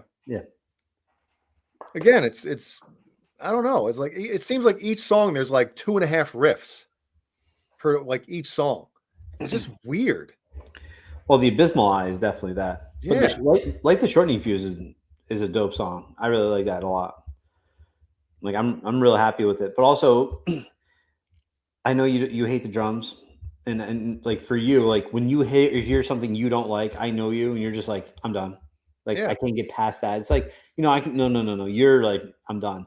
I can. I'm like, well, I'm listening to the guitars. I'm like, oh, that guitar riff's awesome, or you know, that transition's cool. Jen sounds awesome here. You know, I look at it that way. You're just like, nope, can't get past it. Yeah, out of the 3 songs that have been released, I've listened to one of them all the way through. Which one? The second one released. Like the Shortening Fuse? That song's awesome. The other 2, I can't get past the drums. Like they're a drummer's band. You know what I mean? Mm-hmm. Like drummers love Meshuggah. Yeah. And when it's almost like, you know, if Van Halen came out with an album and the guitars sounded dreadful, like that doesn't sound like Eddie Van Halen playing guitar. It would almost be that. You know what I mean? Yeah. Like what the hell? What's going on here? It's almost like that type of thing where like, you know, Meshuggah comes out with an album and the drums sound like that. Even when they That's great. Even when they came out with Catch 33, right? Which was all programmed drums. Yeah. That still was okay because, you know, I guess the drummer Thomas had issues with his wrist. He was having carpal tunnel issues, and they admitted like, hey, we programmed the drums for this album. Mhm. So it was like, all right, and they still sonically sounded okay. Like it still fit the Meshuggah template, if you will, Mhm. Yep. But this drums don't even sound like Meshuggah, So I have a question for you. It's from Quentin James in the chat. What do you hate more, the drum sound on the new Meshuggah, or Jeff Kiesel? Jeff Kiesel. Good question. No, Way it's not a to good stir question. up the pot, Quentin James. It's easy. I should have been yes. The funny thing is, my parents took me to get drum lessons when I was, oh crap, how old would I have been? Whenever remember that song that came out, and I hate it now because they play it in Lambo. 41. No, the I don't want to work. I'm gonna bang on my drum all day. Remember that song? Uh-huh. When I was a kid, when that song came out, I was like a Looney Tune over it. So my parents brought me out because my brother played drums. So my parents brought me out and got me a practice pad, and I put the drumstick through it, and then they brought me up to get drum lessons, and they brought me in there, and the drum teacher was like, "He's too young, like you can't get drum lessons now." But I love drums, man. That's the first thing, unless I'm listening to like a guitar record, like a Steve Vai record or Larry Mitchell, something like that. Mhm. Obviously, I'm going to focus on the guitars. But if it's like a metal album or something like that, or a rock album, maybe not rock as much, but metal stuff, dude. If the drummer is good, I'm like, all right, that drummer's awesome. Listen to that beat he's doing right there. Listen to that cool fill. And again, it's not about overplaying. It's just, I hate basic drums in progressive-esque music, Right. or music that if they had more of a drummer that had a little bit more to him, it would help that band, in my eyes, be better, Right. Like if your drummer is good, like let's just put it this way. I've said this before. If you have a good drummer in a mediocre band, it makes the band good. If you have a mediocre drummer in a good band, it makes the band mediocre. That makes sense? It does. Okay. I That's agree. why, and I've said this about my own band, right? Gizmachi. The fact that Jimmy is as good as he is makes us better than we actually are. You know what I mean? If you put even a good drummer in Gizmachi, I don't think anybody would give a shit. But it's the fact of Jimmy's drumming that does take us to, 2 levels above or 3 levels above what we actually are. You guys are like the NSYNC of metal, though. Like you guys are all about looks. Yeah, can't you tell? I got something bleeding on my face tonight. I don't know what the hell's going on. But I did shower today for the first time in like 4 days. There you go. So, yeah. Bidet can only work for so long. Dude, that's a blessing and a curse. When you have a bidet, you don't, like, if you ever have like, explosive, you eat something bad or something, you're like, oh my God, for like 4 hours, you can't get out of the bathroom. You're like, I have to shower. Like I can't, but if you have a bidet, it's like, I don't have to shower today. So I'm, it's almost the bless. That should be like a company's like slogan on the box: a blessing and a curse, or at the same time. A bidet. No need to shower today. No need to shower today. You have a bidet. Yeah. There you go. Yep. No, I agree with you though in regards to the bidet, and I mean drummer. Drumming makes everything. It really does. Yeah. It's the backbone of everything that you're doing. So if you have a weak spine, weak backbone, it's just everything else is going to fail. Your foundation's not there. Yeah. So You're right. No, I Almost agree. like the anchor in a tug of war or something like that. If you don't have that big barrel ass in the back, anchor, hunkering down back there.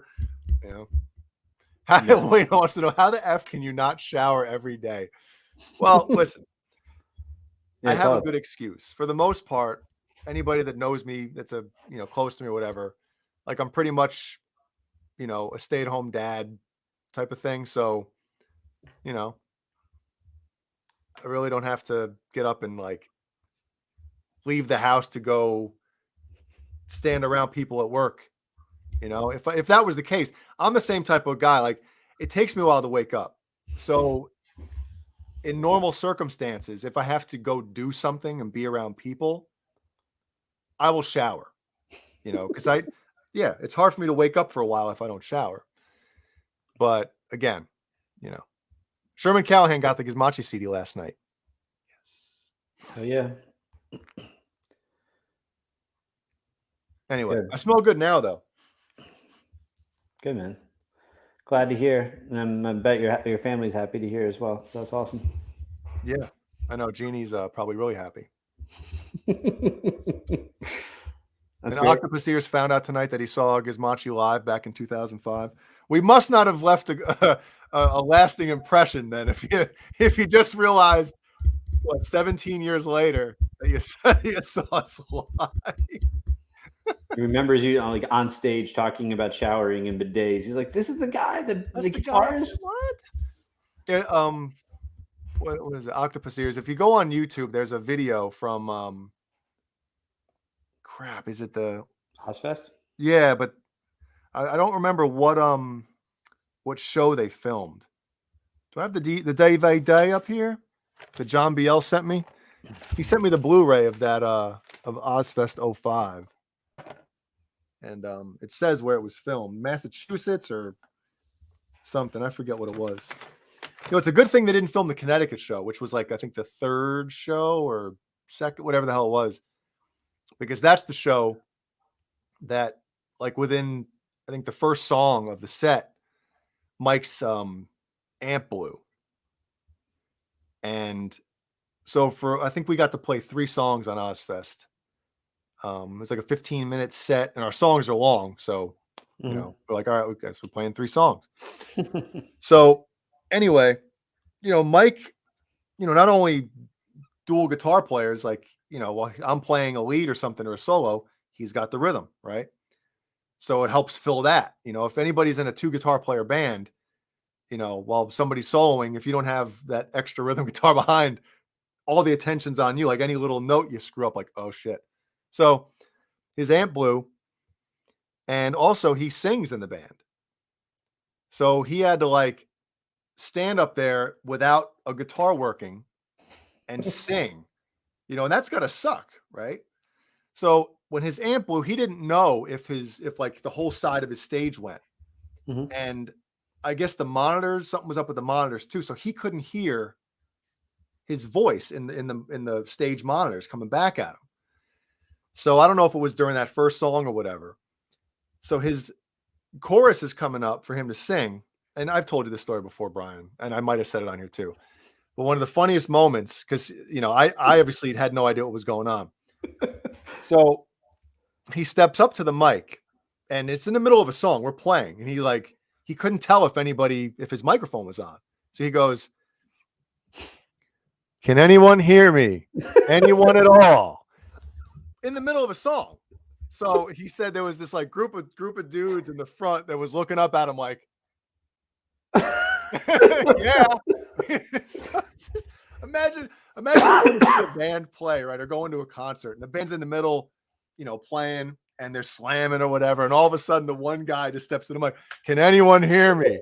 Anyone at all?" It's like, oh man. When he told me that after the show, our set was over, obviously we were bummed because like, crap, man, like, we obviously didn't sound as full as we should have. But when he said that, it kind of like, made it a little better. Like, that's funny, something like that happens. So Sherman Callahan asked, in regards to the CD, what songs should he check out, or what's the best songs? So I'm partial to Broken Ends and Trick My Soul. So if you want to check those out and then look in the CD, and you'll see why I like those songs a lot. Oh, okay. Yeah, if you can read, you might have to get your binoculars out to read the font on this album. That's Mike's fault, by the way. I'll blame him every damn day. Nah, So- I'm just joking. Sherman Calendars, the whole album's great. Jay's magnus opus is Omega Collide. Yeah, title track. But Title track. I think, and again, I could just be saying this because it's, our record, Mhm. but I think it's a front to back listener, man. Like, It's just like wiping front a to lot back. a lot of thought went into the track listing. And I'm a big, guy of like, you look at it like a movie, right? It's got to have an ebb and flow. It can't just be all and then down here, there. It's got to do this, like get you up, bring you back down a little bit, get you up, different, layers or certain feelings or whatever. Mhm. But I think we did a pretty good job with that, So if you get a chance,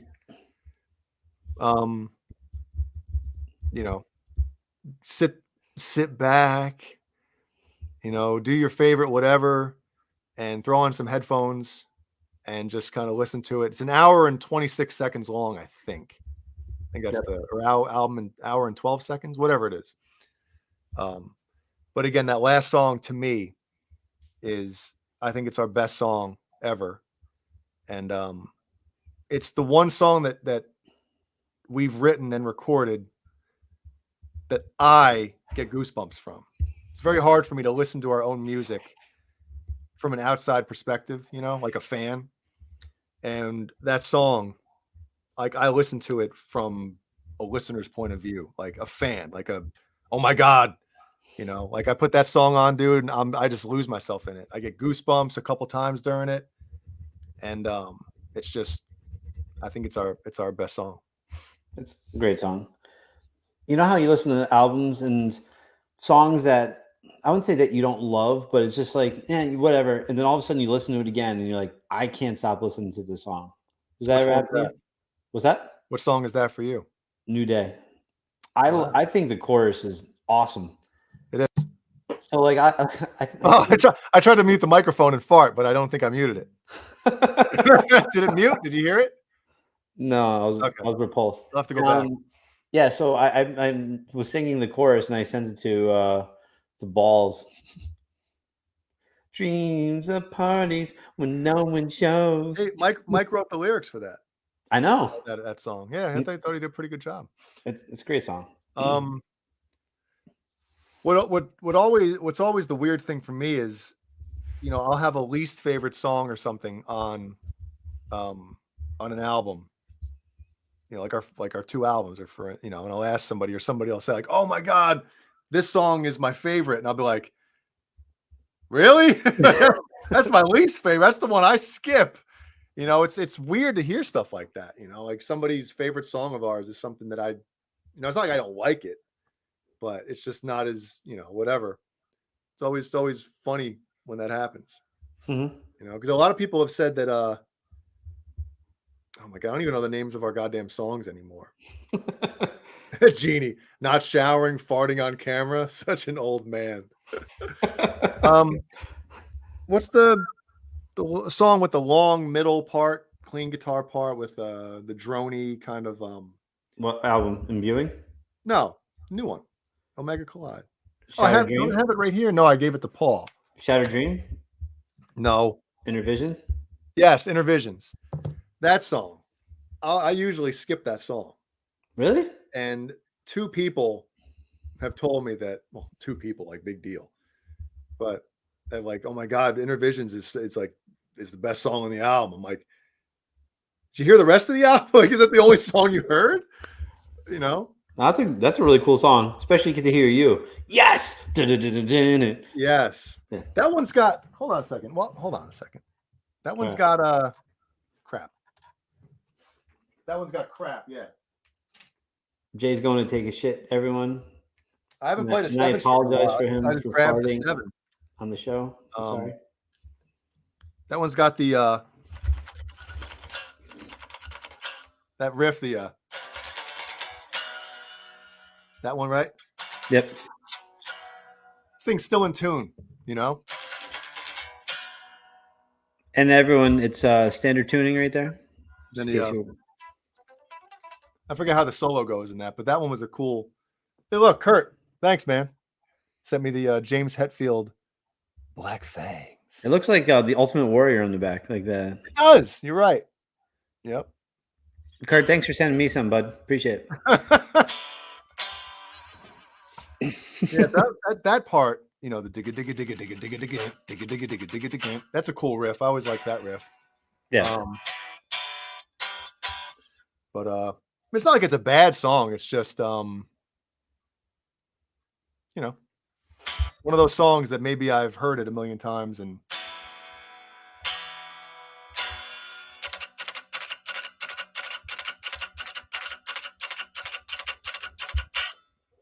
anyway. Yeah. Cool. Yeah, Sherman Cowan, you'll like it. It's a great album. Oh, Johnny's here. Welcome back, Johnny. And speaking of albums, never mind. Talk about some other time. All right, I think yeah, this I think we're good, right? Anything else you want to talk about, Jay? No. Thank you, channel members. If it weren't for you, Jay wouldn't be farting onto the microphone. And admitting I don't shower very often. Great night for Jay. So without you guys, we wouldn't know all this stuff about Jay. Yeah, thank you very much for everyone tuning in tonight. Great show as always. Thank you. That was a good show, wasn't it? Yeah, and we really appreciate everyone, taking the time out of the day, hanging out with us. It's always a good time. Thank you. So. Thank you so much. Yep. And then Friday, we'll have Jay back here. Hopefully not no flatulence with Johnny and most likely Kurt 5150. Probably hop in at some point. Hop on. Come on on. Hop Then on. Saturdays, we have the host, John Bull, for Saturday Night Live. Which, it's always a good time on Saturday nights. So if you're not out gallivanting in the streets, tune in. You might see some odd guests from time to time. And then Sundays, you got Johnny's String Change show. Changing pants, changing strings. That's where Johnny streams live from his OnlyFans Sunday nights. Yeah. Great times. That's awesome.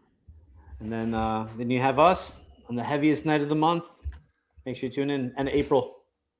What's what's the date in April? April 27th. That's my birthday. I might have to change that. 31.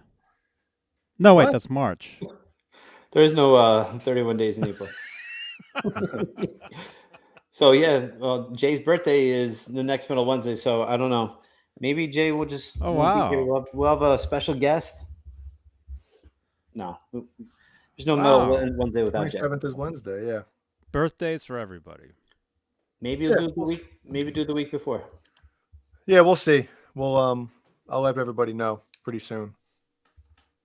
So. Okay. Cool. Great show.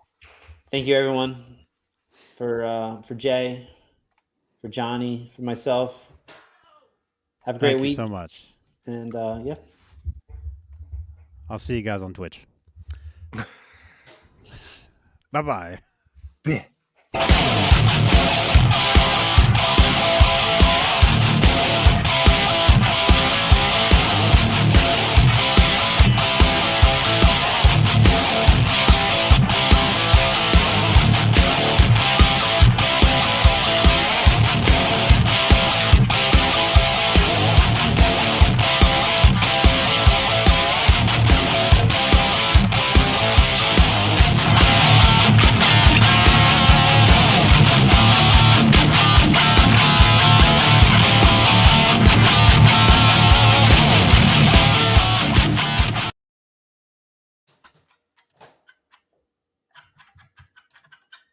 And I gotta pee.